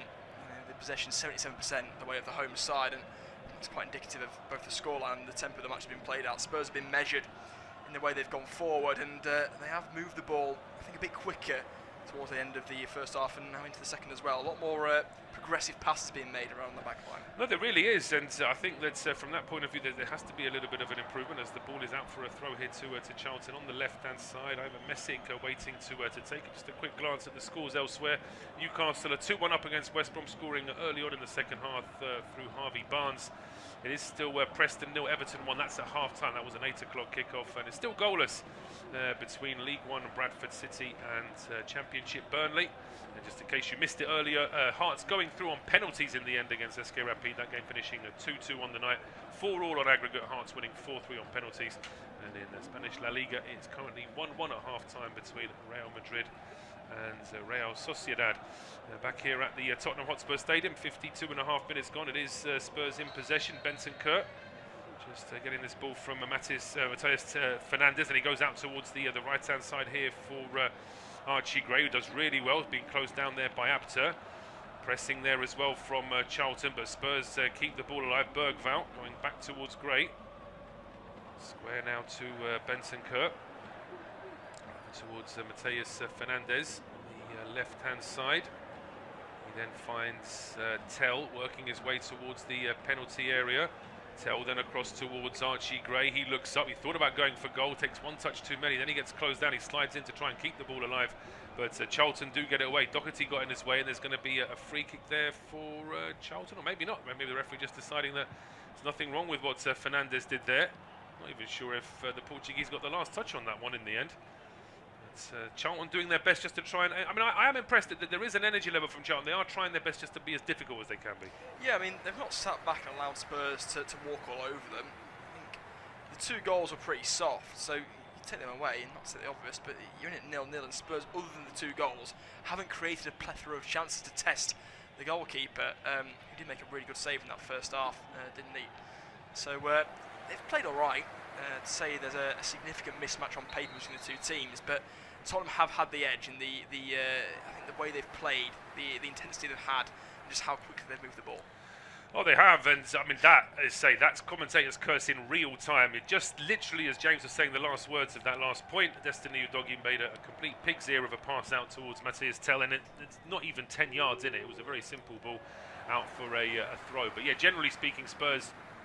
And particularly, we've both been impressed with that left-hand side. Udogi and Tell have been hooking up very well, but it's a throw on to Charlton. A Seamway long throw now down this right-hand side, headed back forward for Spurs by Benson Bergvall, and going back towards Ben Davies, who really has been a long-term servant now for Spurs, whether it's at left-back or at centre-back. And he's a good player to have in the squad. Whether or not he starts 25-30 Premier League games these days, he probably doesn't, but certainly no harm in having him in the team. Yeah, definitely. You know, he's a servant to the club, and he can do a job. Spurs coming forward here again, down that left-hand side, though. Yeah, they are here with Tell. He does really well just to dance away, and he's got a chance to put a cross in as well. But as he was being challenged, the ball actually takes a deflection off the challenging McNamara, and it is out for a throw to, out of a corner kick, I should say, to Spurs on this left-hand side. Players already arriving inside the penalty area for this one. Here's Fernandez with the corner. He's been on set-piece duty all evening. Brooks trying to jostle for position. It really is a very congested 6-yard box there in front of the goalkeeper.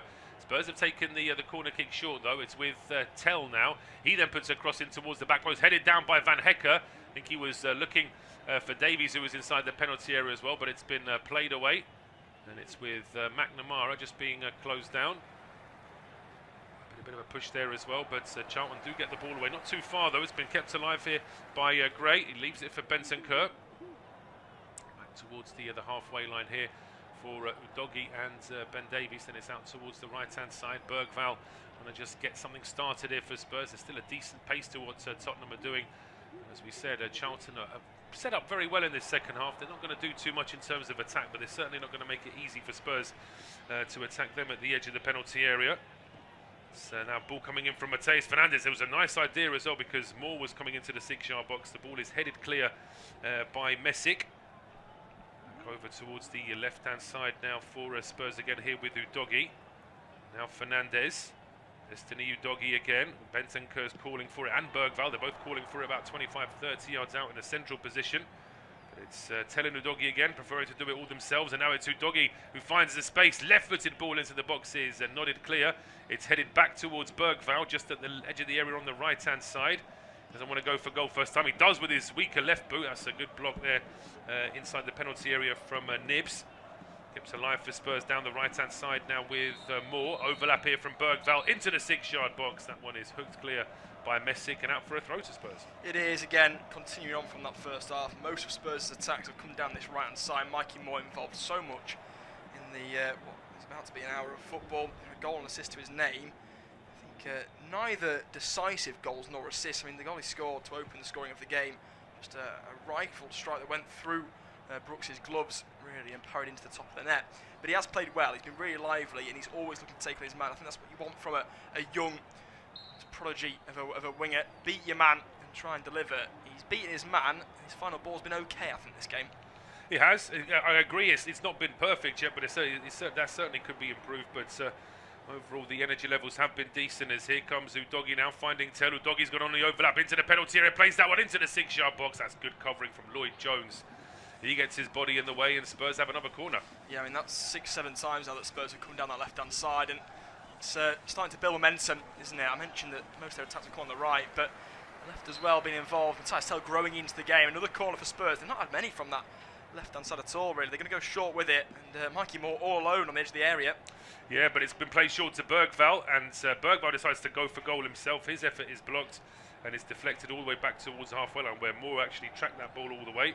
He's now pushing forward here for Spurs, trying to get across him, but he gets closed down just as he was trying to put that ball in. It's a decent block there from Mbik, and out for a throw to Spurs on the right, which Moore takes quickly himself. Back to Benson Kerr. It's with Van Hecke. Square to Davies. I mean, of course, after that disastrous start on Saturday, a lot was made of all the signings that Spurs have had and how it can still be the same. It's still very early days to say. If it gets to October, November and Spurs are still playing like that in the league, then I think it will be a worry. But all the signs are that De Zerbi's been given all the tools he needs to really turn this into a very, very competitive outfit again, and it needs to be. Spurs finishing 17th 2 years in a row is completely unacceptable, really, when you think of their season tickets being some of the most expensive in the league as well. Expectations are always going to be very high. And, Spurs, well, they've come to pretty much 80-90% possession in this second half, but not really anything too much in the box so far. Not really. I mean, they've knocked it around with composure and confidence, haven't they, on their own side, but they've not been all too piercing in the nature of their attacks. This is good, though, open up from Archie Gray. Yeah, it is, and it's a ball into the penalty area. It's a good header away, but then it's an acrobatic attempt towards goal from Matis Tell. That would have been a stunning strike if he could have got that into the net, but never really got enough power behind it, and Brooks was there able to control. That's a lovely turn down the right-hand side, and a chance here now for Charlton to go forward, but Simwe His first thought was just to beat his man and then roll the ball back towards the edge of his own penalty area, where it's Jones and Messick. Messick now being closed down here by Moore. He goes back towards Jones. He tries a slightly longer ball up towards the halfway line. It's headed on. It's actually a decent header from Mbik, but sorry, it wasn't Mbik. In fact, it was Ali that had moved into that central position on this occasion. Ball is over on the left-hand side. Trying to get a little bit more attacking flair into this game. They've certainly got all the possession they need to, but Charlton set up very well at the edge of their own box. It's not easy for Spurs. Moore doing really well there, just trying to get in the face of Greg Doherty, but he's just about able to play that one back to Messick, although 3 passes later Charlton give the ball away anyway. It's just too much pressure here from Spurs at the moment, more than playing it back towards Davies. Davies then square towards Van Hecke. Kerr down the right-hand side, ball played forward, but that one is blocked. And as soon as Charlton clear it, it's one straight back here by Spurs. Kerr going back towards Kinski. He might have a very quiet second half. Yeah, well, he had a quiet first half, didn't he? Called into action once, that strike coming in from Doherty from the edge of the area. Charlton's only real sniff at goal, and his distribution's not been great. I don't think he's a great goalkeeper with his feet, to be honest. Anton Kinski, but Spurs coming forward now with a plump. Yeah, and it's with Tell once again. He's him and Moore have looked really good out wide for Spurs this evening. Udogie just a little bit too many players just closing him down at the edge of the box. He couldn't quite turn quickly enough like he wanted to, and it's been played back in towards Van Hecke. 40 yards out from goal. It's with Ben Davies. He's got 3 or 4 options in terms of where he can send this ball. He just prefers to hold it up, and there's no real pressure. Charlton are blocking at the edge of the box, but that sort of 10-15 yards in front of the penalty area is pretty much open territory there for Spurs. Can do what they like there. There's not too much pressing at all, as Bergvall now moves into a slightly more left-hand side position, plays it square to Van Hecke. He gets the ball into the box. There's a collision there, and Solanke has borne the worst of that. And the ball is then cleared over the halfway line. I'm not sure if our referee, Mr. Hertzeg, has seen this, but depending on whether the Tottenham man has picked himself up in the meantime, I think he must have done, because Spurs themselves are now playing on. Not interested in putting the ball out for a throw. A cross coming in is dealt with just at the edge of the area. So, yeah, there's still a bit of a problem there for the Tottenham man. I think it's actually Mateus Fernandes. Yeah, it is. I mean, Spurs' injury room is crowded at the best of times, and at the moment they've continued on that trend into this season.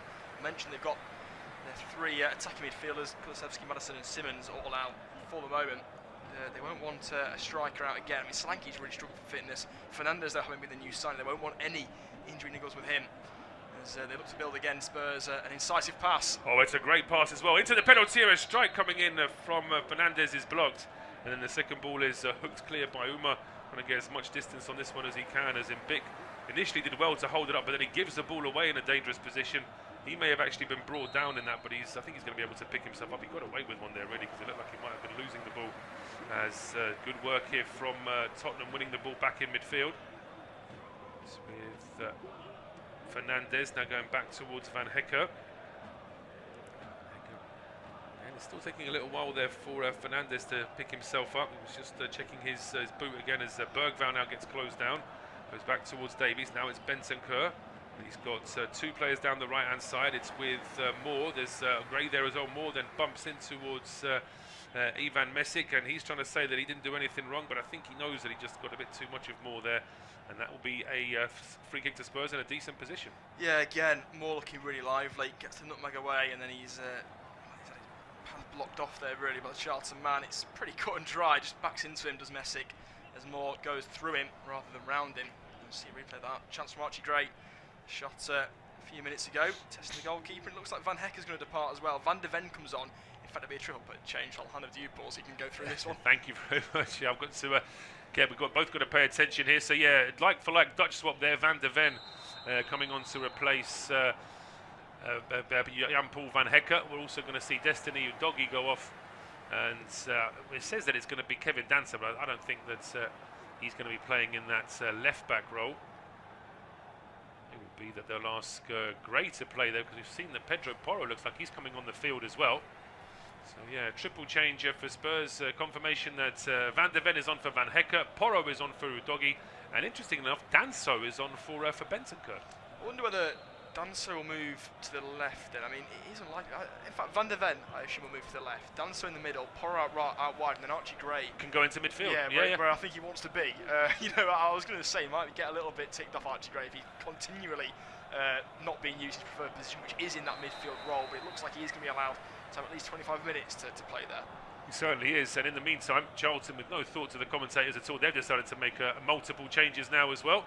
It looks like Mwaba is going to be coming on to replace Umar, and Lieburn is on to replace Nibs. Yeah, so a dual change from them. I think Nibs has worked hard in that. It's actually the two defensive midfielders that are going off here. Yeah, he's worked hard as Nibs in his role. I mean, at times he's been called upon to act as a second striker, but he has spent the majority of the time holding deep, and Charlton just going for the double change. I mean, I mentioned right at the start when they made those two changes in defence, they had no defence on the pitch, so it's going to be I think more of an offensive change from the away side. It's actually a triple change as well, because Rankin Costello has just come on from Milan Nicali. We've only just had that confirmed on screen as well. And we're going to see Savinho making his debut for Spurs this evening as well. We are. Really no consideration for us in the commentary studio here, because Spurs have just made 3 and we're going to make another one. So the new signing on for his debut for Tottenham Hotspur, and you can't ask for a better game to make your debut in when he decides to turn up against a weaker opposition. That's right, as a free kick comes in, and it's a head. Oh, what an impact that is! It's into the back of the net, and it is that Kevin Danso. That must be one of the quickest impacts off the bench I've seen in a while. Danso has come on the field, and his first touch of the ball is to head the ball into the net. I think he's injured himself doing it, though. Yeah, he has. He's taken a clatter into the face. I mean, I remember he wore that eye mask, didn't he, for the majority of last season, the season prior, when Spurs did win that European Cup. And if you've had it, problems with broken bones in the face before, you don't really want another one. And he's headed the ball, but also headed a lot of the Charlton man. I mean, if he's all right, he's not going to care too much, because it's a great header into that far corner. Yeah, it really is. There's not a lot of power on the cross. It's actually coming back towards him when he heads it. So he's got to steer that perfectly, and he does. Into the side netting. Spurs, it's been cut and dry, hasn't it, this second half? They've not given Charlton anything, but Danso is going to receive medical attention. I think it was his eye socket last time that he got an injury to, and they're applying what seems to be a fashion mould of cotton wool to the eyelid as well, but that's going to give... Well, that would be, I mean, as I say, obviously, if we're all hoping that he's going to be okay, but if he had to go off, that would be the most unbelievable cameo ever. Comes off the bench, scores with his one and only touch, gets injured with that goal and that touch, and then has to go off the field to be replaced by someone else. I suppose from a tactical point of view, if he does have to go off, then it would be a head injury, so potentially it wouldn't count as one of the 5 substitutions. But for the time being, Dancer's still being checked over, and Savinho still patiently waiting to go on. He is indeed. So the Brazilian will come on in interesting circumstances here. I mean, it would really be something, wouldn't it, if Danso is now replaced by Savinho. But as I say, that Everton have gone 2-0 up against Preston as well. So all the Premier League sides now leading in the EFL Cup. No upsets on the card for the moment. No, it doesn't look like it will be this evening. It certainly doesn't feel like it will be in this game. Spurs now with a 3-goal lead against the Charlton side, who've struggled to get over the halfway line in this second half. So really, it doesn't look too good from Charlton's point of view. But Rankin Costello is a forward-thinking midfielder. Lieburn is a forward-thinking midfielder as well. So they have given themselves a couple of options if they are able to get any kind of attacking possession. But Kevin Danso is going to have a change of shirt. I mean, that's probably one of the shortest lifespans of a match shirt as well. He's barely had it on the field for a couple of minutes before he's having to change it, of course, because of a blood injury. But just to confirm, Danso, Van der Ven and Porro on for Udogi, Bentancur and Van Hecke, and for Charlton, Nibs, Umar and Ali are off to be replaced by Lieburn, Mwamba and Rankin Costello. So those are all the changes that we've just had. We're at 69 minutes. It is Spurs 3, Charlton 0, and it will be James to take us through to full time. Yeah, cheers, Paul. It was Tiano Barry that scored that goal for Everton, by the way. So Everton's forward line continuing on from that 3-0 win over Palace at the weekend, but it's Spurs, the side that looking to bounce back from their result at the weekend, who are in commanding control. 3 goals. They could reverse the result they received at the G-Tech.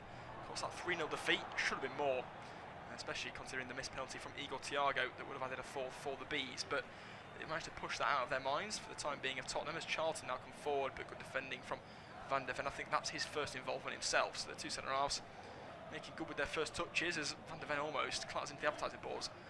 I might have to move them back, I think, the advertising boards at the Tottenham Hotspur Stadium, because that's the 3rd player that's collided into them in this game, albeit the 2 prior were a bit more cynical in the challenges they received to clatter into them, as now Charlton hold the ball in the final third, and Bick with his first touch in what seems like an eon. Down to Asimwe on the flank, going to steer it across. It's a decent one, but it's headed away by Fernandez, and then helped on its way by Dominic Solanke, who will drive forward. And then it's won back by Charlton. First time they've had the ball, full stop, in the second half, but especially in Spurs' half. And I think Tottenham now at 3-0 have decided that maybe enough is enough, and they don't need to put Charlton to the sword, pardon the pun, based on the club badge. Ball now whipped in from the far side. It's up towards the striker in Bick, but he won't find him, and Porro will help it on its way down the line in towards Archie Gray, who's just pushed off him. In fact, it's Mikey Moore. It's not the most physical of right-hand sides, is it, from Tottenham? Archie Gray, 6'1" he is, can hold himself well, but he's not the most build player. Mikey Moore certainly isn't either, but it won't matter to Mikey Moore, who has got his goal and assist. Change for Tottenham. Xavier will come on for Solanke. So I wonder how this is going to change then in attack for Tottenham. Yeah, interesting one really, because I wouldn't have Savinho playing in the number 9 role. That's certainly not where you associate him, but it may well be that he feels he can. I mean, from the other attacking players left on the field for Spurs, it's Tell and it's Moore. Neither of them sort of jump off the page as a number 9 either, really, do they? I mean, unless they're going to put Archie Gray up there just so he can tick off another position that he's played in. Yeah, I wouldn't be surprised, honestly. He's on 5 minutes in midfield, and they've said that's enough, you're going up top. Spurs with the ball out the back. Again, Kinsey not great with his feet, but they've worked it out well. Bergvall actually bursted some space. I think he's dancing the carried on his run as well from the back, but Bergvall will play a pass, not a good one. And it's diverted out of play for a throw 10 yards into the Charlton half. On the near side touchline, De Zerbi hands it to Pedro Porro. Of course, now back from his extended break after winning the World Cup with Spain. He was fantastic for his national side in that competition in the US, Canada and Mexico as well. Danso on the ball, looks to be alright, seen straight at least after that collision to his, what I think was his eye socket, which he injured in seasons gone by. Into Mickey van der Ven, now Archie Gray, who is playing in midfield. Isaac Price has scored again for the Baggies. I said there's no upset on the cards, there is now. West Brom 2-2, it's the Northern Irishman at the double for the away side in that fixture. Newcastle can't seem to get a run of form together at the moment. Ball now to Pedro Porro in a bit of space, and this right hand side gets the ball and drills it across goal. It cuts back to Tell. Can he get the strike away? He can. It's saved from the goal line by Brooks, who was able to divert that from going in the back of the net using his hand, his arm, and seemingly his chest as well, as it was fired at goal from the Frenchman. It is down the barrel, and Brooks can't make a clean save, but he does enough to get that ball in front of him. Gets his body in the way and then makes sure that he gets on the second ball as well. But Charlton give the ball away almost immediately. Forward comes Gray dispossessed, and it'll bounce for Apter. Of course, got booked early in the first half. He was a walking yellow card, I think, for the opening half an hour of the contest, really. As Simway brings it forward, he's been given a bit more of a licence, I think, to get forward. Dinked over, Danso wins the header, doesn't go down. And it's Pedro Porro, the Spaniard, back on the ball. Spurs just relaxing for the moment. I think they have had pockets of space down that right and left as well. Charlton continuing to play the high line, which hasn't done them too many favours, though they've managed it well in this contest of the away side, considering the golfing quality between the two on paper. Forward now comes Mickey van der Ven.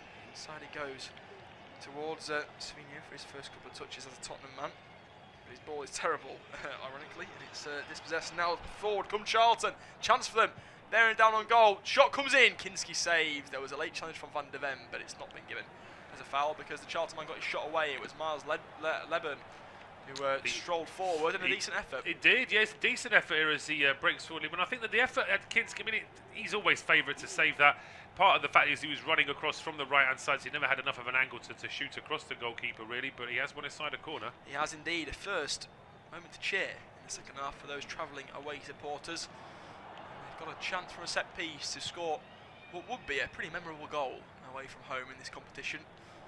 There's the cross waiting to be taken. I think it's Apter on the far side who swings it in. In-swinging ball, heads go up. It's won by van der Ven. Towering figure.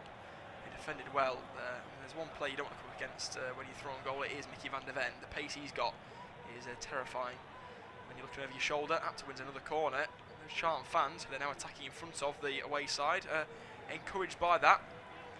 Mara takes it short. To go quickly. Here is Apter. Is he going to ready a shot? He's going to put a cross in the back post. It's a good one.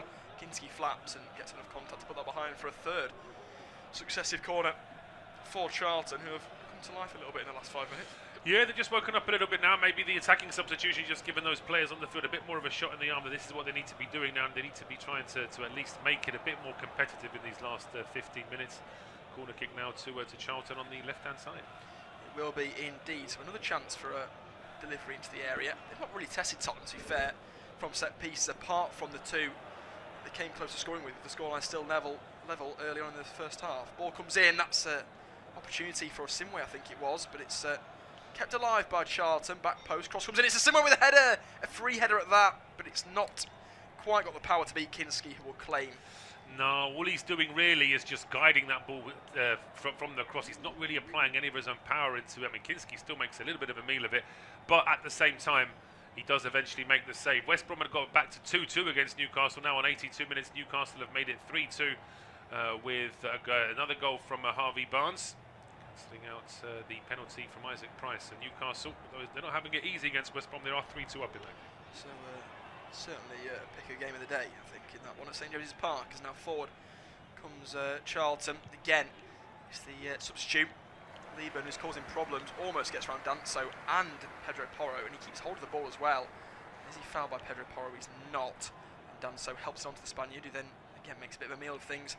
Goes back to Kinski, who will pass out wide to the left for Van de Ven. Spurs evidently not in much urgency.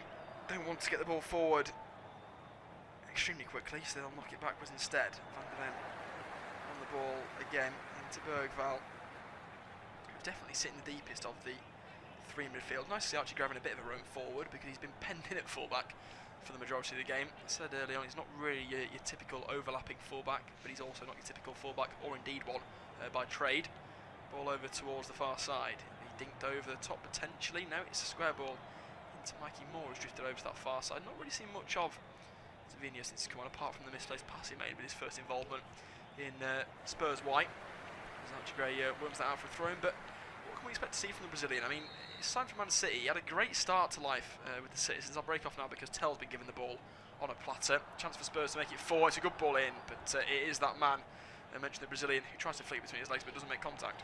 No, he doesn't. The ball's still kept alive there by Pedro Porro. But yeah, I mean, Savinho did look very good. I mean, for 10-15 games, he looked like you couldn't drop him, and then they dropped him for 1 or 2 games. They didn't really miss him, and he's never sort of threatened to get back into that City team regularly ever since. There may have been something behind the scenes where just a clash of styles with him and Guardiola, but for whatever reason, couldn't quite make it work. But there's certainly a player there as he comes Spurs down the right-hand side. That ball's been overrun.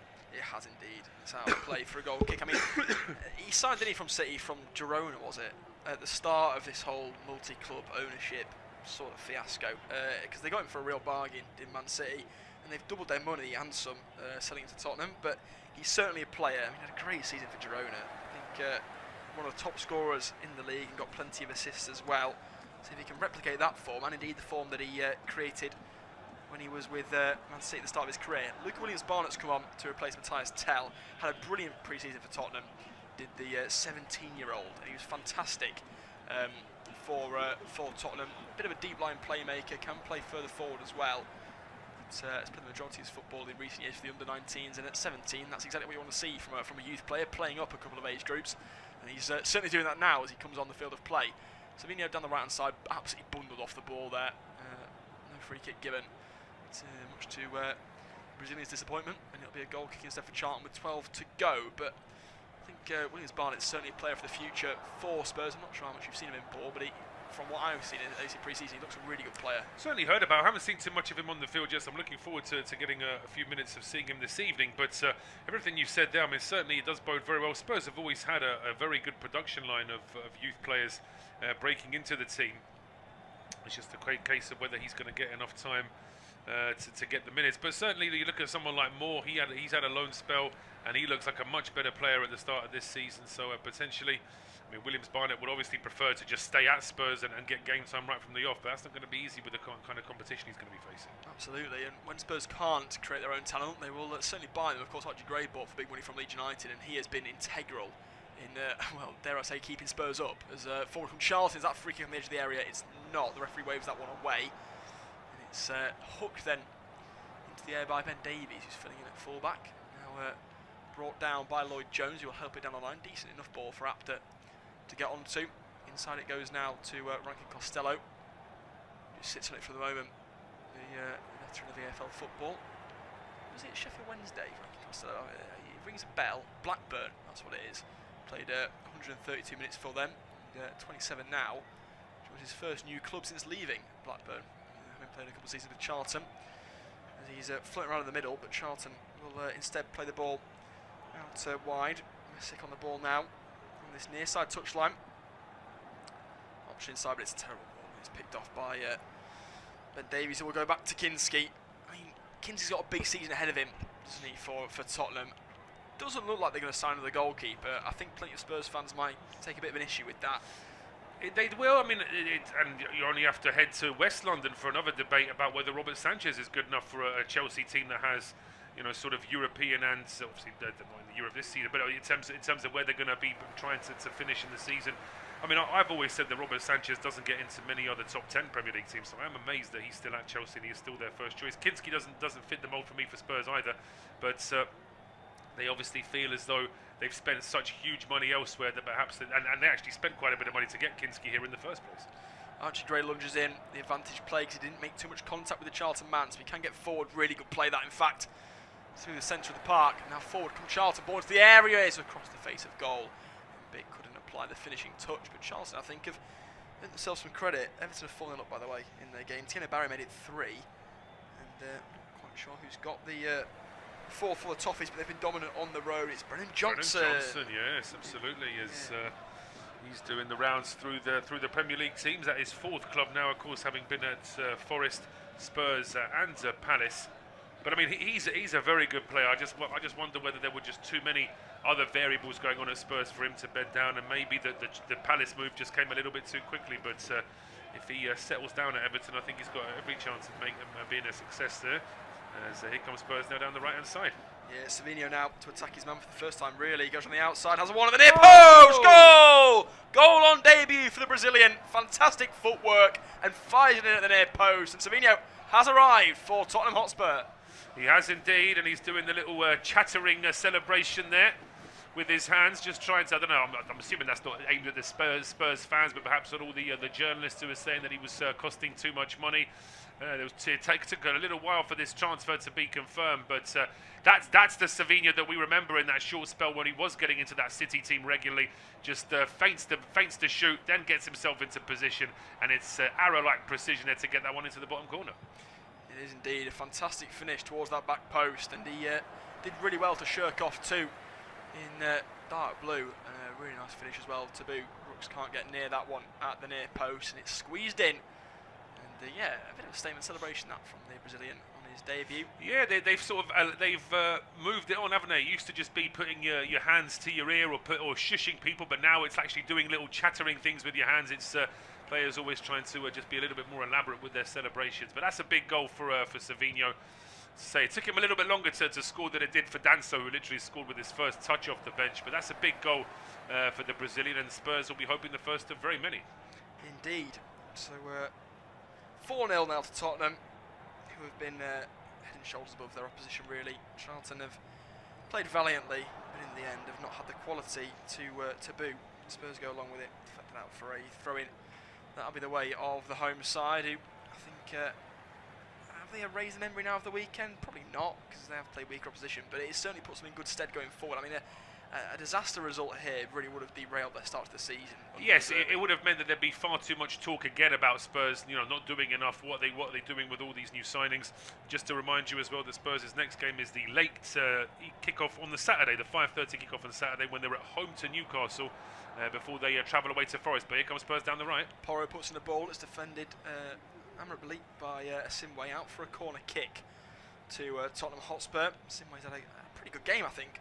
Putting down the flank, he's certainly been involved in both offensive and defensive respects, as the corner kick is taken short by Fernandes into Bergvall. Now backwards with Porro, back to the Portuguese midfielder. Square ball inside, chance for Tottenham to make it 5. It's Savinho again, dancing inside the area, gets his shot away! Goal! Goal again for Savinho. He's got 2 in about as many minutes. And that one, eerily similar to the first, on his left foot, shirks away from 3, and then just drifted in at the near post. Yeah, he loves that one, Savinho, getting a little bit emotional there with that celebration. I think he does get a little bit of help with the deflection on the way. But yeah, in terms of It's what he's good at. He's a left footer playing on the right hand side, cutting in and drilling that. I'm not sure whether lifting the Spurs corner flag to the fans is necessary when he's just scored his second goal in a game against lower league opposition to make it 5. But as I say, he's obviously been kept on a leash at City, not had many opportunities to play over the last year or so, really. So he's just delighted to be amongst the goals. We'll have a look here whether or not there was a deflection. Yeah, it's really good play. Cuts inside, beats Simway, and then it does deflect off the knee. Is that Ben Davies? I mean, he's got his arm up in the air, Davies, like he's scored that goal. Well, I mean, he's got a stake in it, Yeah, I think, because absolutely. it's directed away from the goalkeeper into the back of the net. So makes Sevilla look like a bit of a prat. Well, the scoring update service that we use on for some of our stats and things have confirmed that it is actually Ben Davies' goal rather than Savinho. So that flag raising is a little bit early. Yeah, a bit of egg on the face there from the Brazilian, but I don't think he'll care too much because he's got a goal and assist instead of 2 goals in inside 5 minutes on his debut. So won't keep him awake, but he does look a little bit silly having celebrated in such dramatic fashion. Ball up towards Danso, went with the header against Mbik, who I think for a 19-year-old away at Tottenham Hotspur has done all he can, really, the lack of service he's had. He's had no service at all. He's had to track back a little bit, but Charlton actually finding some space down the left. Yeah, they are. Ball put in early by Misik. It's out for a corner kick-off. Pedro Porro. In fact, it's a throw-in. Didn't quite make it past the corner flag. So Charlton, with 4 minutes to go on the clock, still searching for what now is definitely a consolation goal rather than a route back into the contest. As they're going to go long with this throw-in. Well, they've got to be careful with the time. I mean, you mentioned, Paul, they allow more time for long throw-ins, but he's gone short with it anyway. Just direct into the area, and they can't keep it. Charlton. Is it a corner kick? Though it is off Fernandez, who looked frustrated with himself. I mean, what do you make of Fernandez's performance today? He's obviously a great player for Spurs and will be integral for them going forward, but he's not really been pulling the strings. He's not need to. He hasn't been a focal point. Is he a midfielder that pulls the strings, though? You know, I can't quite work out what he is. Is he a solid box-to-box midfielder? Is he a sort of luxury number 10? Is he something in between the two? I'm not entirely sure what his best qualities are, because he's sort of shown glimmers of all of that at his previous clubs. But we'll wait and see this corner kick now in swinger from the left-hand side. Yeah, ball comes in towards the back post. Heads go up. It's a goal for Charlton. They do have their consolation goal, and it's the man who was brought on inside 15 minutes. It's Lloyd Jones who headers it in at the back stick through Anton Kinski, and Charlton fans do have something to celebrate at the end of the contest. They do, and it's right in front of their end as well. As I mentioned, they've pretty much filled out that away end this evening, so credit to them for that. And they would have had front row seats for their big defender, jumping up very well. He actually starts in quite a central position before he moves out wide. Absolutely no tracking of Lloyd Jones whatsoever. He has the freedom to see where that ball is, to see exactly where he wants to plant it, and he gets a good header through Kinski as well and into the net. So although it's not going to change who wins the game this evening, at least Charlton can say they got on the score sheet, and it's another little minus point there for De Zerbi to try and sort of negotiate with his players as well. It is. I think often players can respond perhaps negatively if your manager's going to pick apart your performance, but it is a soft goal to concede, and they have looked vulnerable, to be fair, Spurs, from the minimal set pieces that Charlton have served up. So it is a talking point, but the main one will be their new signing, who does go down with just a goal and assist inside about 5 minutes since coming on, but he's been very good, hasn't he, on that right-hand side. I still don't know who's playing up top for Spurs. I mean, they don't seem to be playing a recognisable number 9. No, they don't. Well, they haven't got a recognisable number 9 on the field, really. Just trying to say. It's hard to say because Spurs in the last couple of minutes haven't actually got forward that much, but as they put a ball over the top here, it's another one for Savinho to chase. It is indeed. To try and go on the outside. No shockers there. He does. He's going to try and curl when he isn't. He's going to lay it off, and a shot scooped up into the air and over the crossbar. Is that Pedro Porro, I think, so they go at that one? It is. And not his finest. It was just behind him, so we dug it out of the turf, but then almost out the stadium as well. Yeah, not the best in the end, but the opportunity was there, as Savinho said. I mean, the ball needed to be in front of him. It was played pretty much square to his foot, so there was nowhere for him to adjust and actually be able to put any kind of meaningful power on that. But it is going to be a goal kick to Charlton. And knowing De Zerbi, I mean, he won't. He's obviously an emotional man, but he's not going to be sort of leaping up and down with delight about this one. But I think he'll be pleased that his side have got 5 on the board, and we've got a stoppage, and now there's a bit of an injury. It might be Bentancur. Yeah, no, it's not. Beg your pardon. It's Van der Ven. Yeah, Van der Ven down on the turf. Bradford City and Burnley's gone to extra time, by the way. That game is 0-0. Not exactly the thriller of the cup that perhaps many have wanted. Newcastle look to have recorded a victory over West Brom. A very dramatic game, and certainly one that was worth tuning into. They're the dying embers of that game with Newcastle leading after overcoming a couple of couple of challenges by way of West Brom goals. And Preston well beaten by Everton. 10 minutes to go in that one. As that game kicked off 50 minutes after the other three, but it is Everton who lead 4-0 away from home after David Moyes vehemently defended how much his side value cup competitions. And he has backed that up somewhat. He has, yeah, and he'll enjoy that one. He's got a long history with Preston as David Moyes, so he would have enjoyed going back there and getting a big win with his Everton side. Of course, synonymous really with Everton having those 2 spells with the club, that very long spell. 3 minutes of added time is probably about half of what we should be getting. But that said, I was on commentary for Birmingham Brentford last night, where the referee ended it bang on 90 minutes, even though we had injuries, about 5 substitutions and 4 goals scored in the second half. So it just goes to show that that added time is still a little bit of a, well, it's still a bit of a luxury really that the referee can still decide. Yeah, I think a bit of a mercy call, wasn't it, for Birmingham? I'd imagine last night would be well and truly putting the Blues to the sword. Van der Ven looks like he's going to come off it, so whether or not this injury time is going to get extended, I'm not sure. Newcastle have beaten West Brom by 3-2. That game the first to have finished. It has, yeah. Bradford Burnley's gone to penalties now. That's finished 0-0. So we'll wait and see whether or not we have time to confirm if anyone's won that shootout. It's always a mystery for me why it takes that long after it, whether it's after 90 minutes or indeed after extra time for there to be penalties. It seems to be about up to 10 minutes sometimes. Why do you need a huddle before a penalty shootout as well? But that's just by the by. Ball out for a throw here to Spurs. Mikey Moore, man of the match, would you say?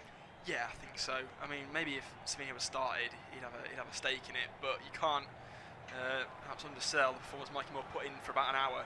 The goal to open the scoring at a time when Spurs did need a breakthrough, and then the assist as well to boot. I thought he played really well, looked really lively, and was a different player to what we saw that thrashing at the G-Tech. So a good performance from him and a good response, as I think that's a foul on Savino.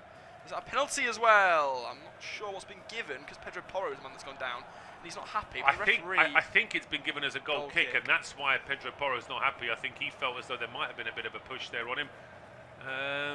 It's outside the box anyway. It's outside the box, and yeah, I mean there could be an argument for a free kick there, but in the grand scheme of where this game is, I don't think it matters too much. No, I don't think so either. But it was Masic, who's not had a great game at fullback.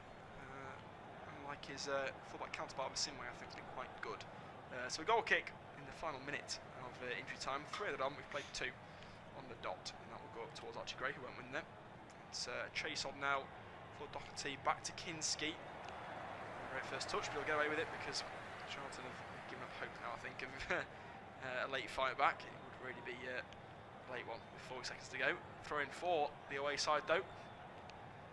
It's going to be going backwards. Late press on now for Williams Barnett. After a hyped him up, has not really touched the ball. I think that's the first time I've mentioned him since he's come on. Yeah, and I think he's actually supposed to be in that number 9 role, isn't he? Yeah, so I mean, he's a utility player, and Spurs like those, as we can see with Archie Gray. Ball comes in for Charlton, headed away emphatically by Van der Ven. Underneath it there is Mikey Moore, won't get there. Nodded on down the line. Charlton pick up the ball, chance for a second as they stroll into the area. I think it's Doherty on the ball, fires one towards goal, but it'll break now for Barnett driving forward, just helps on its way to Savino. The time is now up. Spurs might get one last chance. They won't. It's headed away. Spurs commanding in this game. They're going to win 5-1 on the night and will advance into the next round. I've given them a round up, but Charlton will come forward. Kinski claims, and that should be that. The 3 referees added on the extra time that was given with the break in play. But it is full time. Tottenham win 5-1 against Charlton. A win that De Zerbi's side truly did need. Full time, Tottenham 5, Charlton 1. Thank you for joining us.